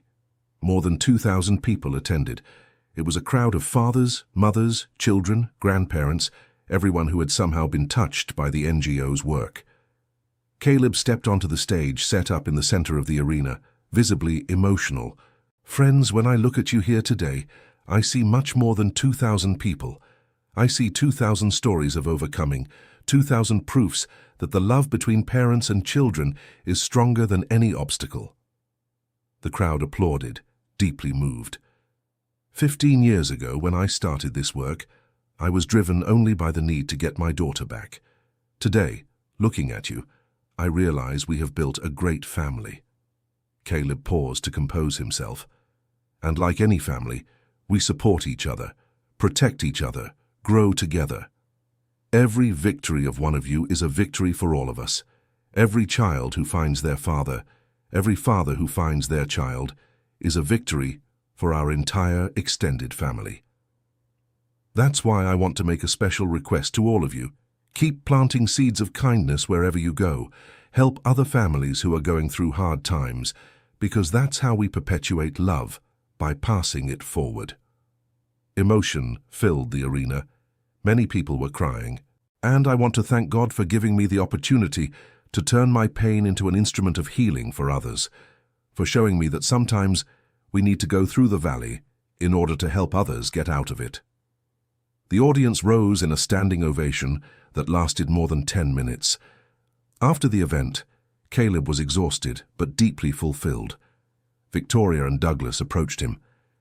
"Caleb," Victoria said, "do you realize the magnitude of what you've built?" "I do, and it's thanks to the trust you placed in me back at the beginning." "No," Douglas said. "It's thanks to your courage not to give up and your generosity in using your experience to help others." "Douglas, Victoria, you know I could never have done this alone."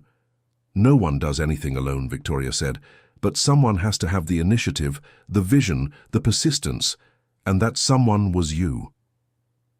That night, at Caleb's house, the whole family gathered for a special dinner, celebrating the success of the event. "Dad," Maya Sullivan said, "today I felt very proud to be your daughter."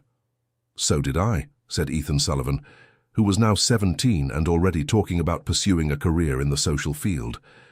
"Children," Caleb said, "you are my greatest joy and my greatest inspiration." Miriam stood up to make a toast. "To Caleb, who turned a painful experience into his life's purpose. To the man who taught me that it's possible to start over as many times as necessary. And to the father who is raising children who will continue to make a difference in the world." "And to our extended family," said Caleb, referring to Victoria, Douglas and their children who were present. "That proves every day that family is about love and commitment, not blood." "And to all the families we have had the privilege of helping," said Douglas, "who taught us that there is no greater force than the love between parents and children." Everyone toasted, sealing another special moment in a story that began with despair and turned into hope for hundreds of families. Years passed. Caleb, now 50 years old, was in his garden playing with his grandchildren, children of Maya, who had married a fellow psychologist and had twins. Ethan, with a degree in social work, had taken over the general coordination of the NGO, allowing Caleb to focus more on strategy and public policy. "Grandpa," said one of the granddaughters, 5 years old, "tell the story again of how you saved our family." Caleb smiled, picking the girl up. "Once upon a time, there was a gardener who was very sad because he couldn't see his daughter. And then he found Mrs. Victoria crying in the garden," finished the other granddaughter. "That's right, and he had the courage to offer help, even knowing it could go wrong. And it worked. It worked. And do you know why?" "Why, Grandpa?" "Because when good people come together to do good, miracles happen." The children were satisfied with the story, as they always were, and went back to playing in the garden. Caleb watched his granddaughters running among the flowers he had planted years ago, now tall and lush. It was a perfect metaphor for his life. What he had planted with such care kept growing and bearing fruit. Miriam approached and sat down beside him on the garden bench. "What are you thinking about?" "I'm thinking we've had a very blessed life." "We certainly have, and you earned it." "We did, Miriam. Together." At that moment, Ethan arrived from work with news. "Dad, I have incredible news for you." "What is it, son?" "The NGO just reached 1,000 reunited families." Caleb stood up from the bench, incredulous. 1,000 families? "That's right, Dad. I received the final report today. In 15 years of work, we have managed to reunite exactly 1,000 families that were separated." Miriam placed her hand on her chest, emotional. "My God, Caleb, do you realize what that means?" Caleb was silent for a few moments, processing the information. 1,000 families, thousands of parents and children who embraced again, who lived together, who built memories together. "Ethan, are you sure about this number?" "I am, Dad. We checked 3 times. It's exactly 1,000 families, involving more than 3,000 people, including mothers, fathers, and children." Caleb's granddaughters, who had stopped playing to listen to the conversation, approached. "Grandpa, what does 1,000 families mean?" Caleb knelt down to their height. "It means that 1,000 daddies got to hug their little ones again, and 1,000 children got to play with their daddies again. Like you and Aunt Maya?" "Exactly, my princess. Like me and Aunt Maya." That night, Caleb could hardly sleep. He stayed on his house's porch, watching the stars and reflecting on the extraordinary journey he had lived, from a desperate gardener to being responsible for reuniting 1,000 families. It was almost impossible to believe. The next morning, he called Victoria and Douglas to share the news. "Caleb," exclaimed Victoria when she answered the phone, "Ethan told us about the 1,000 families. We are so emotional." "Victoria, this was only possible because you trusted me that day in the garden." "Caleb, stop it. This was possible because you had the courage to turn your pain into strength to help others." Douglas took the phone. "Caleb, we're organizing a surprise party for you. Let's gather the oldest families that were helped by the NGO. Douglas, we don't need a party. What matters are the families we managed to help. Exactly why it deserves to be celebrated. You've inspired a lot of people, Caleb. It's time to recognize that." The party took place 2 weeks later in the event hall of a hotel in New York City. More than 100 people attended, families that had been helped in the early years of the NGO. Caleb arrived thinking it would be a small gathering and was surprised by the number of people present. "Surprise!" everyone shouted when he walked in. Among those present was Gregory Carter, the first father who had sought out Caleb after the Sunday Weekly article. "Caleb," Gregory said, approaching with his daughter, now a 15-year-old young woman, "we want to thank you for everything you did for our family." "Gregory, how are you all doing?" "Wonderfully well. Brooke is in her first year of high school, one of the top students in her class. And my relationship with Sheila is great. We're friends, exemplary co-parents." Brooke came closer. "Uncle Caleb, I want to study psychology when I grow up. To help families like you helped us." Caleb was moved to see another young person inspired by the NGO's work. "Brooke, it would be an honor to have you on the team in the future."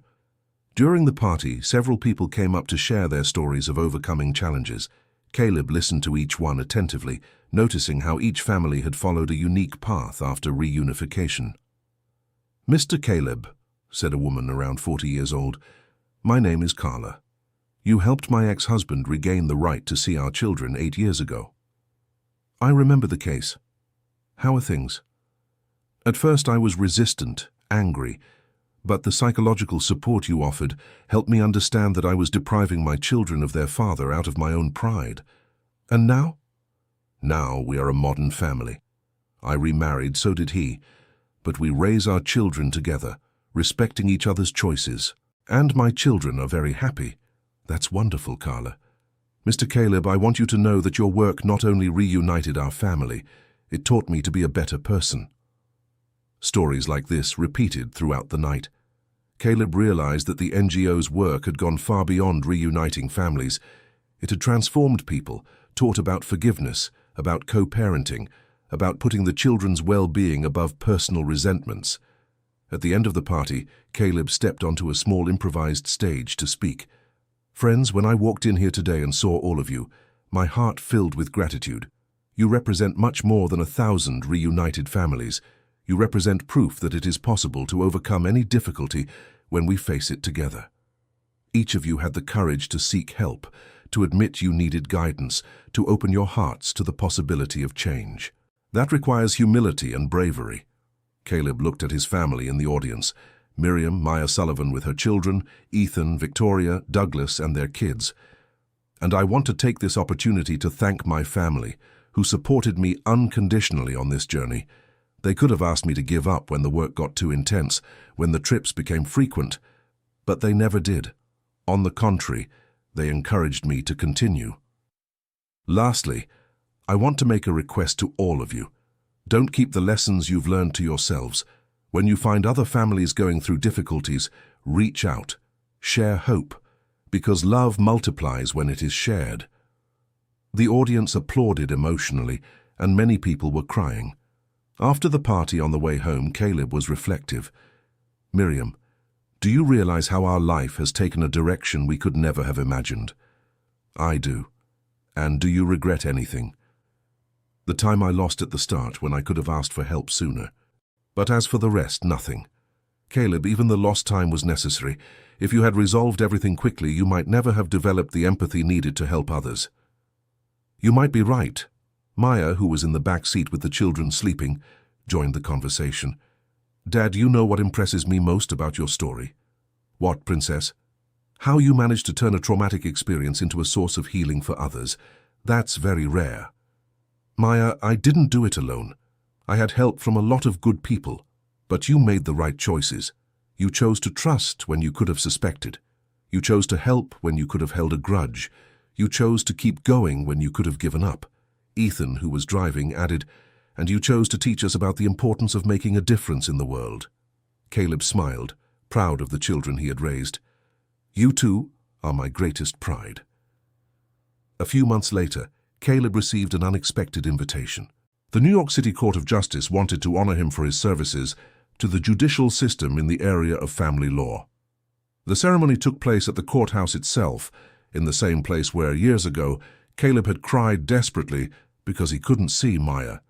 Caleb Sullivan, said the presiding judge, you turned a painful personal experience into a tool for social change.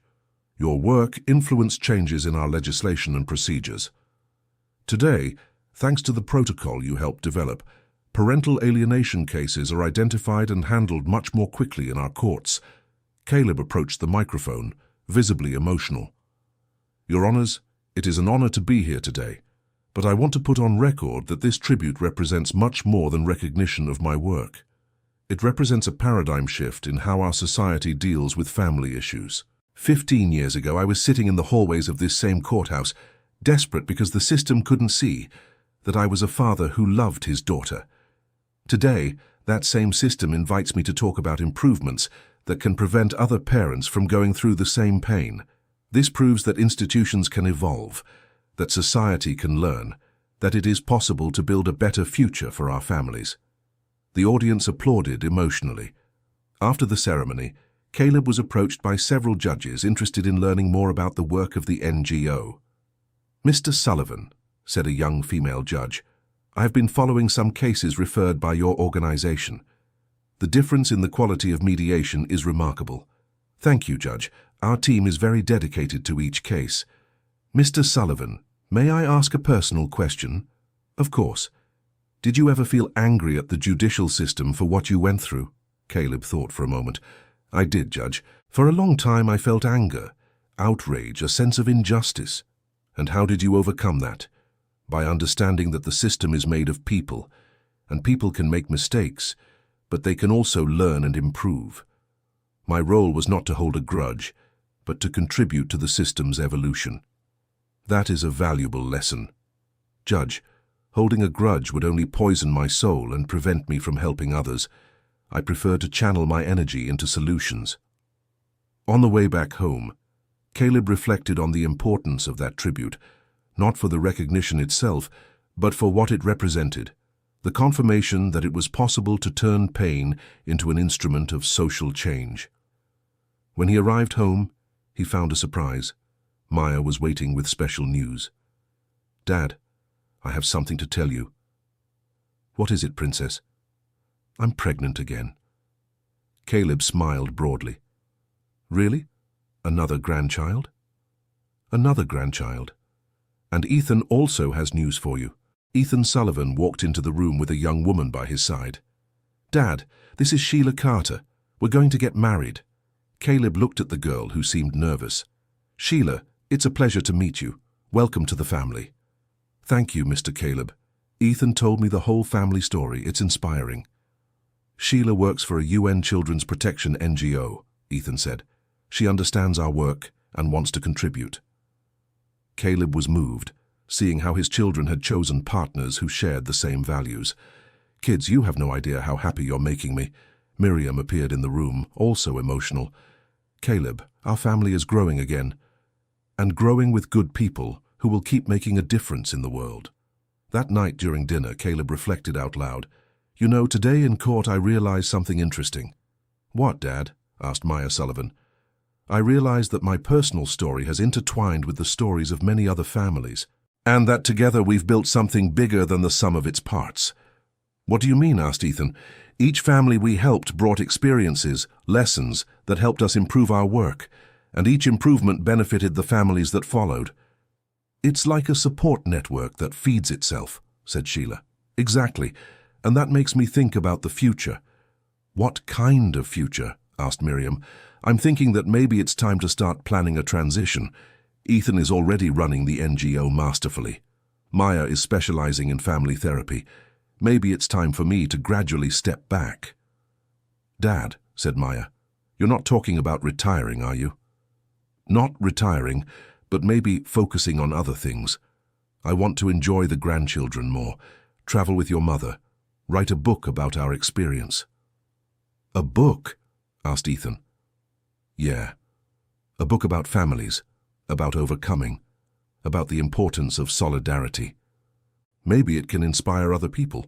"Dad, I think it's a fantastic idea," said Maya. "And you, Miriam, what do you think?" "I think you deserve to rest a bit. You've dedicated 15 years of your life to helping other families. It's time to take more care of our own." 2 years later, Caleb was launching his book, Human Landscapes: How to Cultivate Happy Families. The launch took place at a bookstore in New York City, with hundreds of people who had been touched by the NGO's work in attendance. "This book," Caleb said to the audience, "is not just my story. It's the story of all of us who believe that families can overcome any difficulty when there is love and mutual support. I wrote it thinking of parents going through difficult separations, children who feel lost, families that need to start over. I wanted to show that it is indeed possible to build something beautiful even after the storm." The book became a nationwide success, spending several weeks on the bestseller list.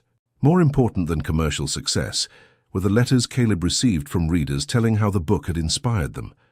One of the letters that moved him most was from a woman in the Northeast. "Mr. Caleb, I read your book after a very painful separation. I was angry with my ex-husband and didn't want him to see our children. Your book made me realize I was hurting my own children out of pride. I sought professional help, and today my children have a healthy relationship with their father. Thank you for teaching me that forgiving frees the one who forgives." Letters like that arrived daily, confirming to Caleb that he had made the right decision in writing the book. Ethan, who now coordinated the NGO with full autonomy, was implementing new methodologies based on the experiences documented in his father's book. "Dad," he said one afternoon, "the book is helping our work too. Many professionals in the field are using your techniques. How so?" "Psychologists, social workers, even judges are citing your methods in court cases. You've become an academic reference." Caleb laughed at the idea. "Me? An academic reference? The gardener who barely finished high school? Dad, practical experience is worth way more than theory sometimes, and you have 15 years of experience helping families." "Ethan, what makes me most proud is seeing you run the NGO with such competence. I learned from the best teacher." Back then, Caleb was enjoying a calmer phase of life. He spent a lot of time with his grandchildren, helped Miriam in the home garden, and occasionally gave lectures on family rights. On one of those quiet afternoons, he was playing in the garden with his grandchildren when he received a special call. "Hello, Caleb. It's Brenda." Caleb was surprised. It was the woman who had blackmailed Douglas years ago and who had been arrested along with Preston. "Brenda, how did you get my number?" "I looked it up online. Caleb, I know this might seem strange, but I need to talk to you." "About what?" "I got out of prison 6 months ago. I served my sentence, did therapy, and I want to ask for forgiveness for what I did to your family." Caleb was silent for a few moments. "Brenda, that was a long time ago. It's all water under the bridge. Maybe for you, but not for me. I live with the guilt of what I did. And I wanted to know if there's anything I can do to make up for the harm I caused." "What do you mean?" "I heard about the work your NGO does. I wanted to know if I could contribute somehow. I have legal knowledge. I can help as a volunteer." Caleb was surprised by the request. "Brenda, are you sure about this?" "I am. I want to use what I learned from doing wrong to do something right now." "Brenda, I'll talk to my family and the NGO team. If they agree, we can give you a chance." "Thank you, Caleb. This means a lot to me." After hanging up, Caleb became thoughtful. Life had its ironies. The person who had almost destroyed his family now wanted to help other families. During dinner, he told his family about the call. "What do you all think?" "Dad," said Maya, "if she really has changed, she could be a valuable collaborator. Who better than someone who made mistakes to guide others, not to make them?" "And what if it's an act?" asked Ethan, always more cautious. We can start with simple tasks, observe her behavior. If she's sincere, it'll show. If she's not, that'll show too, said Miriam. What do you think, Caleb? Asked Maya. I think everyone deserves a second chance, and if she's really changed, she can help a lot of people. 2 months later, Brenda was working as a volunteer at the NGO, helping with basic legal issues. Her integration was gradual and monitored, but she showed competence and dedication. Caleb, said Ethan after a few months, Brenda is doing really well. She handles cases with empathy, and she knows a lot about family law. And do you believe she's sincere? I do. She told me how prison and therapy transformed her, and mostly how your example of forgiveness inspired her to want to change her life. My example? Yes, Dad. She said when she found out you didn't hold a grudge against her, that you went on with your life building good things, it made her question her own choices. Caleb was moved by the revelation. Ethan, this proves that when we choose good, we end up positively influencing even people who wronged us. That's a powerful lesson, Dad. That night, Caleb talked to Miriam about it. Miriam, do you realize how our story keeps unfolding in unexpected ways? I do. And I'm glad to see that your ability to forgive is still bearing fruit today. You know what impresses me the most? What? How every person who comes into our lives, even those who cause us pain, can end up contributing to our growth. Caleb, you're talking like a philosopher. Caleb laughed. I'm getting old and reflective. You're getting wise. 2 years later, when Caleb was 55, the NGO had reunited 1,500 families. The milestone was celebrated with an event at the Javits Center, which brought together over 5,000 people. Caleb, now more of a symbolic figure of the organization, stepped onto the stage to speak. Friends, when I see all of you here, I see much more than 1,500 families. I see 1,500 proofs that love is stronger than any obstacle. Each one of you represents a victory against discouragement, against giving up, against the idea that some problems have no solution. Caleb looked at Ethan, who was coordinating the event, and felt immense pride. And I want to take this opportunity to announce that it's time to definitively pass the baton to the new generation. My son Ethan officially takes over as president of the NGO, and my daughter Maya takes over as technical coordinator. The audience applauded emotionally. I will continue as an advisor, but they are prepared to take this cause much further than I ever could. Ethan went up on stage and hugged his father. Dad, thank you for teaching me that our mission in life is to leave the world better than we found it. Maya also went up and joined the hug. And thank you for showing me that love and work can go hand in hand. The image of the three on stage hugging symbolized the continuity of a legacy that had begun with pain and turned into a source of healing for thousands of people. In the following years, Caleb enjoyed a well-deserved semi-retirement. He traveled with Miriam across the United States, visiting similar social projects, wrote 2 more books on family development, and devoted himself intensely to his grandchildren, who were now 5. On a Sunday afternoon when Caleb was 60, the whole family gathered to celebrate the 20th anniversary of the NGO Family Ties United. Present were Caleb and Miriam, Maya with her husband and 3 children, Ethan with Sheila and 2 children, Victoria and Douglas, now grandparents as well, with their 3 now teenage children. Everyone, said Caleb, raising his glass for a toast.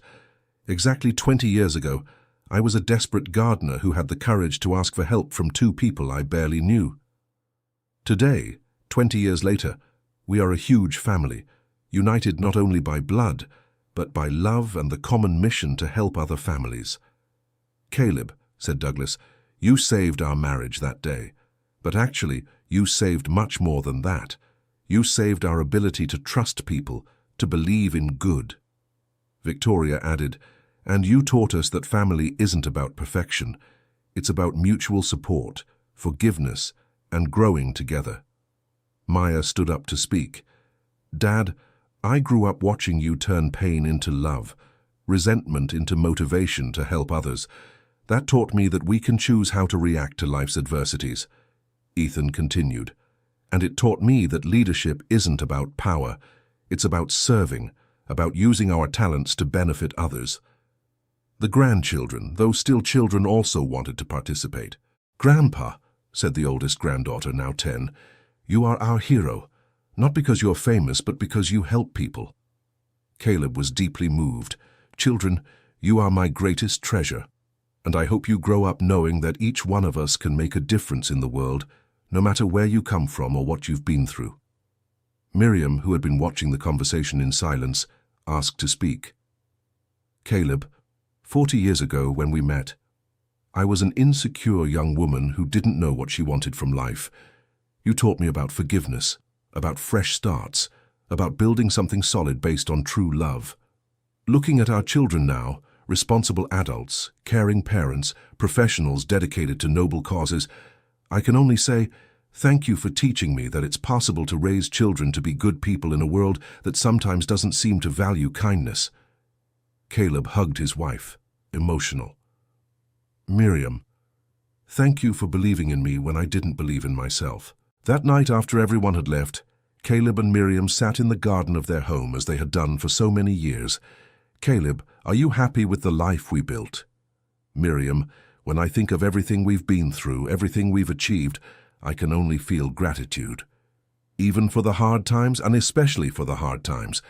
They taught us to appreciate the good times, gave us empathy to help others, brought us closer to God." "And the future? What do you hope for the coming years?"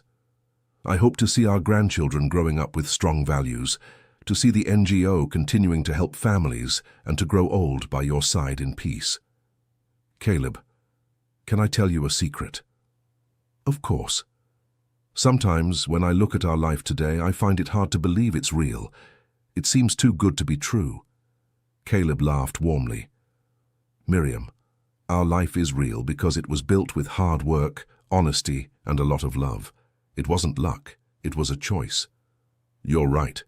5 years later, Caleb was being honored by the U.S. Senate for 25 years of dedication to American families. It was a formal session with senators from both parties present. "Caleb Sullivan," said the lead senator, "represents the best in humanity, the ability to turn difficult personal experiences into tools for social change. In 25 years of work, he and his team have brought together over 2,000 families, influenced changes in national legislation on parental rights, and inspired the creation of hundreds of similar projects across the country." Caleb, now 65, stepped up to the Senate podium with his usual humility. "Honorable Senators, it's an honor to be in this house that represents all Americans, but I want to make it clear that this tribute is not just mine. It belongs to every family that had the courage to seek help, every professional who dedicated their life to this cause, every person who believed it was possible to build a better society." Caleb paused to compose himself. 25 years ago, I was just a gardener who couldn't see his daughter. Today I'm here in the U.S. Senate, talking about public policy for families. This proves that in our country, it's still possible for anyone, regardless of their background, to make a difference. But most importantly, it proves that when we unite around noble causes, we can transform the world around us. One family at a time, one child at a time, one parent at a time. The audience rose in a moving standing ovation. After the ceremony, Caleb was approached by several senators interested in learning more about the work of the NGO. "Mr. Caleb," said a young senator, "I've been following the results of your work. I'd like to propose a national bill based on the protocol you developed. Senator, it would be an honor to contribute to legislation that benefits all American families. Would you be willing to advise us on drafting the bill?" "Of course.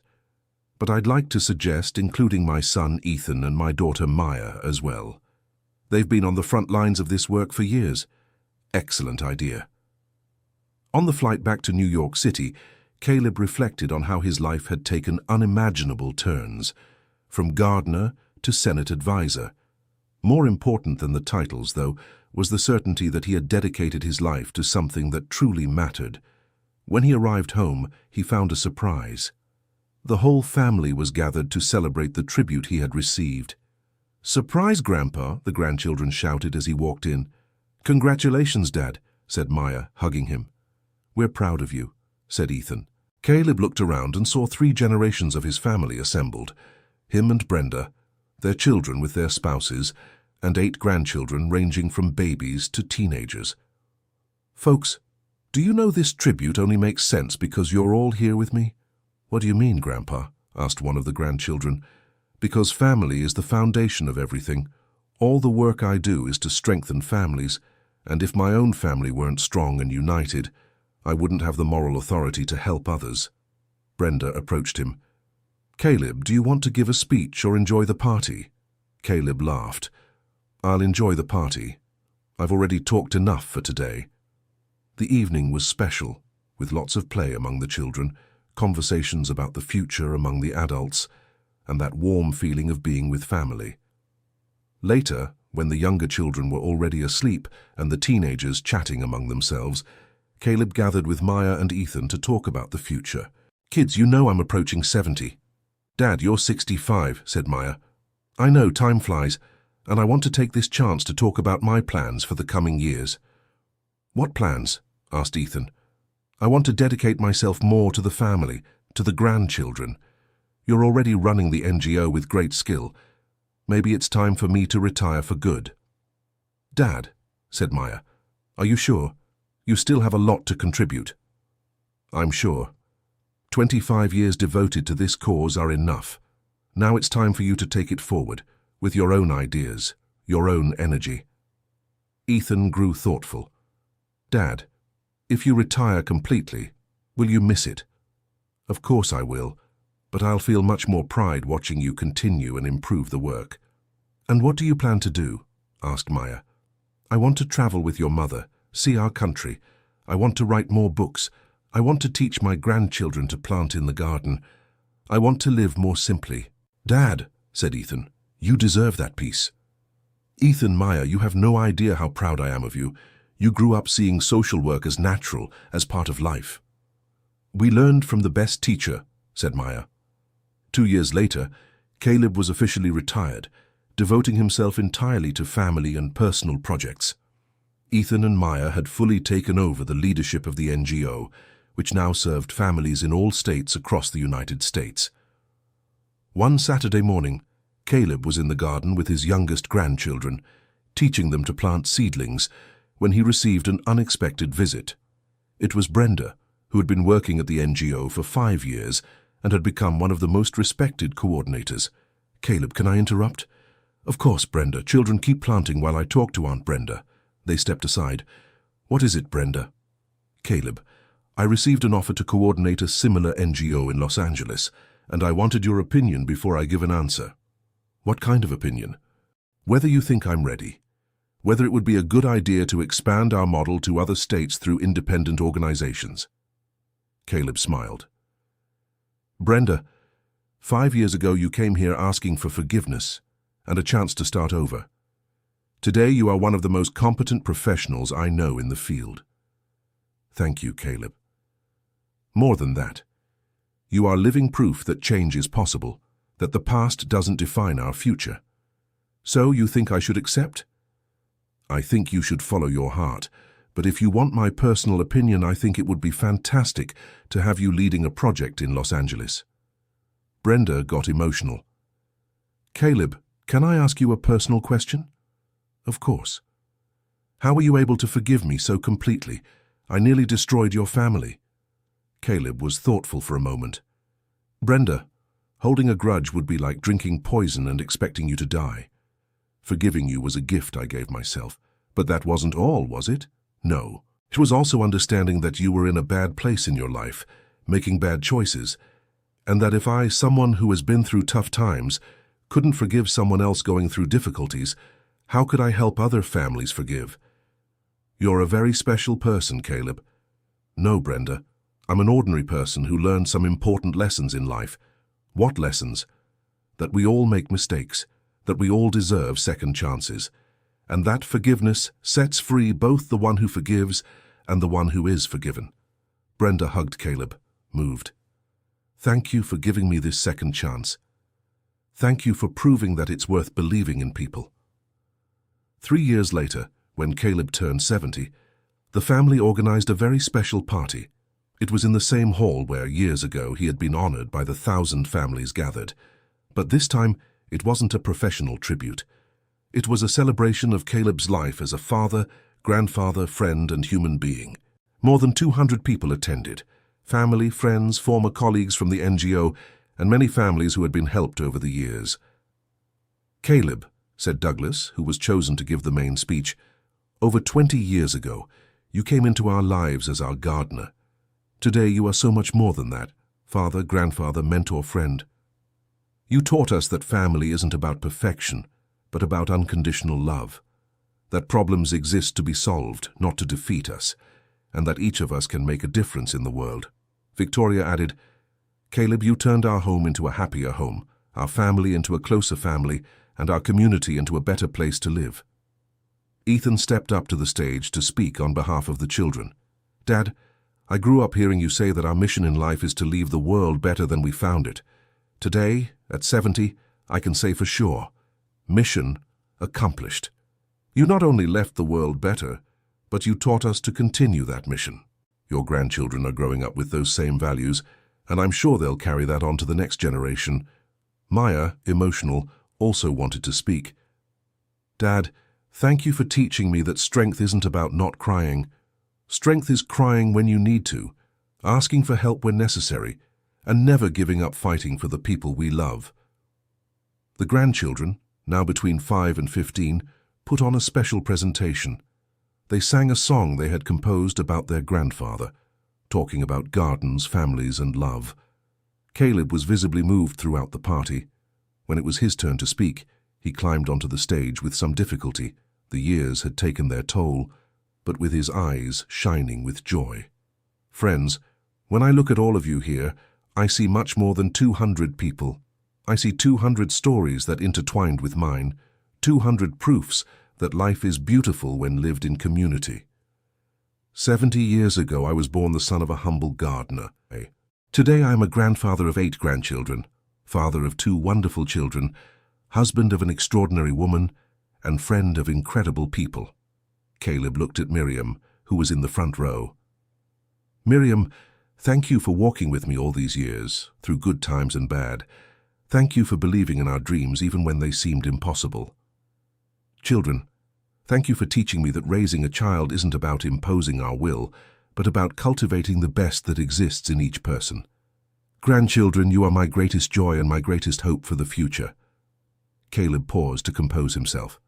"And to all of you who dedicated part of your lives to helping families through the NGO, thank you for proving that there are still people willing to fight for the common good. If I could leave a single message for future generations, it would be this: never underestimate the power of one person who decides to do good. It doesn't matter where you come from, what you've been through, or what your limitations are, you can make a difference. As my grandmother used to say, you plant a seed today, and the tree can provide shade for future generations. I hope the seeds we planted together keep bearing fruit for a long time." The audience rose in a moving ovation that lasted several minutes. After the party at home, Caleb was exhausted but deeply happy. "Miriam, what a special night." "It really was. Did you see how people talk about you with such affection?" "I did, and I feel blessed to have spent time with so many good people." "Caleb, are you tired?" "I am. But it's a good kind of tired, the kind that comes from living a full life." "Don't say that, you still have many years ahead." "I hope so. I want to watch my grandchildren grow up. I want to see what kind of adults they'll become. I'm sure they'll be wonderful people, raised by the parents you've raised." That night, Caleb fell asleep with a smile on his face, grateful for everything he had lived and confident in the future he was leaving for his family. In the following years, Caleb made the most of retirement. He traveled with Miriam all over the United States, visiting social projects similar to the one he had created. He wrote 2 more books about family life, and above all, he devoted himself intensely to his grandchildren, passing on to them the values he had learned throughout his life. When he turned 75, Caleb was on the porch of his house looking at the garden he had planted decades ago, now lush and mature. Miriam approached with a cup of coffee. What are you thinking about? I'm thinking that our life has been like this garden. How so? We started by planting small seedlings, not knowing if they would take root. Some died along the way. Others grew beyond what we imagined. And now we have a forest, Miriam said, smiling. Exactly. And the most beautiful part is that this forest will keep growing even after we're no longer here. Caleb, you're speaking very melancholically today. It's not melancholy, Miriam. It's gratitude. Gratitude for having lived a life that was worth it. At that moment, some of the grandchildren arrived for the traditional Sunday lunch at their grandparents' house. "Grandpa!" shouted the youngest grandson, 6 years old, running to hug him. "Hey, Champ!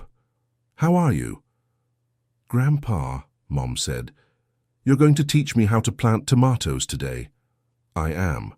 But first tell me, how's school?" "It's good. My teacher said my family is very special because you help a lot of people." Caleb smiled, realizing how the family's legacy was being passed down even to the little ones. "And what did you tell her?" "I told her it's true, that my grandpa is a hero, but a normal hero who lives in a normal house and plants flowers." Caleb was moved by his grandson's innocent answer. "Champ, do you want to know the secret to being a hero?" "What is it, Grandpa?" "It's helping people whenever you can, even when no one is watching. It's being kind, honest, and never giving up on doing good." "So can I be a hero too?" "Of course you can. Actually, you already are by being a loving and obedient little grandson." The boy ran off to tell the others that he could be a hero too. Miriam watched the scene, emotional. "Caleb, do you realize you're raising another generation of good people?" "I hope so. That's all I can leave them, example and values." That's more than many people leave. During lunch, the whole family was gathered. Maya Sullivan told about the NGO's new projects. Ethan Sullivan spoke about the expansion of the work to other countries in Latin America, and the grandchildren shared their adventures at school. "Grandpa," said the oldest granddaughter, now 17 years old, "I want to study psychology like Mommy." "That's wonderful, dear. You'll help many families." "Grandpa, can I ask you a question?" "Of course. Have you ever regretted dedicating so much time to helping other people instead of just taking care of our family?" Caleb thought for a moment. "Never, dear." "Do you know why?" "Why?" "Because when we help other families, we strengthen our own family. You grew up seeing that it's possible to make a difference. You learned about solidarity, about compassion. That made you better people." "That's true. I'm very proud of our family. And I'm very proud of you." After lunch, Caleb was resting on the porch when Ethan came over for a private conversation. "Dad, I need to tell you something." "What is it, son?" "The NGO received a very special invitation." "What kind of invitation?" "The UN wants to learn about our methodology. They're interested in adapting our model for other countries." Caleb was surprised. "The UN?" "That's right. Apparently our results have drawn international attention." "Ethan, that's incredible. And are you going to accept?" "Only if you give your blessing. After all, it all started with you." "Son, you don't need my blessing. You're running the NGO much better than I ever did." "Dad, but you're the founder, the visionary. We want your opinion." Caleb was moved. "Ethan, if the methodology we developed can help families in other countries, then you should accept. Imagine how many children can be reunited with their parents thanks to this work." "Thank you, Dad. Your approval means a lot to us." "Ethan, can I tell you a secret?" "Of course." "When I started all this, I just wanted to get my daughter back. I never imagined it would reach this point." "And how do you feel knowing that it did?" "I feel grateful. Grateful that God used my pain for something greater. Grateful to have children who continued and improved the work. Grateful to have lived to see this." "Dad, you're talking as if you were saying goodbye." Caleb laughed. "I'm not saying goodbye, son. I'm taking stock. At 75, it's natural to do that." "And what's the result of the stock taking?" "Positive. Very positive." 2 years later, Caleb was being honored by the UN in New York City for the international impact of the work developed by the NGO Family Ties United. It was the first time he had left the United States, and the trip was a gift from the family for his 77th birthday. "Caleb Sullivan," said the UN representative, developed a family reunification methodology that is being adapted for realities in dozens of countries. His work has already benefited over 100,000 people worldwide. Caleb, visibly more fragile due to age, but with eyes still bright, approached the microphone. Ladies and gentlemen, it is an honor to be here representing not just the United States, but all the professionals who dedicate their lives to strengthening families around the world. I want to leave a message for all people who work with families. Don't give up. Every family you help reunite is a victory against hopelessness, against the idea that some problems have no solution. And for fathers and mothers going through difficult separations, remember that your children need your love, but they also need to see you becoming better people. Use this experience to grow, to learn, to become the parents your children deserve. The UN auditorium rose in a moving ovation. On the way back to the United States, Caleb was exhausted but deeply fulfilled. Miriam, do you realize that our little story reached the UN? I do. And I am proud to have walked by your side on this journey. Miriam, can I tell you something? Of course. I think I've done my part in this world. Now I can rest easy. Caleb, don't say that. It's not pessimism, love. It's peace. The peace of someone who has fulfilled their mission. Caleb lived another 3 years in peace and tranquility, surrounded by the love of his family and the gratitude of thousands of people who had been touched by his work. When he passed away at the age of 80, he left behind a huge legacy. An NGO that served families on 5 continents, thousands of reunited families, 2 generations of children and grandchildren committed to social causes, and living proof that an ordinary person can transform the world around them. His funeral was a celebration of life. Thousands of people attended, family, friends, former colleagues from the NGO, and hundreds of families who had been helped over the years. Ethan, now 50 years old and internationally recognized as an expert in parental rights, gave the main speech. My father always said we plant seeds today so that future generations can have shade. Looking at all of you here, I clearly see the forest he planted. He taught us that family isn't about perfection, but about unconditional love. That problems exist to be solved, not to defeat us, and that each of us can make a difference no matter where we come from or what we've been through. So the best tribute we can pay him is to keep planting, keep helping, keep believing that it's possible to build a better world. Maya, emotional, added, "Daddy turned pain into love, resentment into motivation to help others. He taught us that holding a grudge is like drinking poison and expecting the other person to die, and that forgiveness frees both the forgiver and the forgiven. He lived what he preached. He was consistent from the first day to the last, and that made all the difference." Miriam, supported by her children, spoke the final words. Caleb always said our life was like a garden. We started planting small seedlings, not knowing if they would thrive. Today, looking at all of you, I see that we have a forest.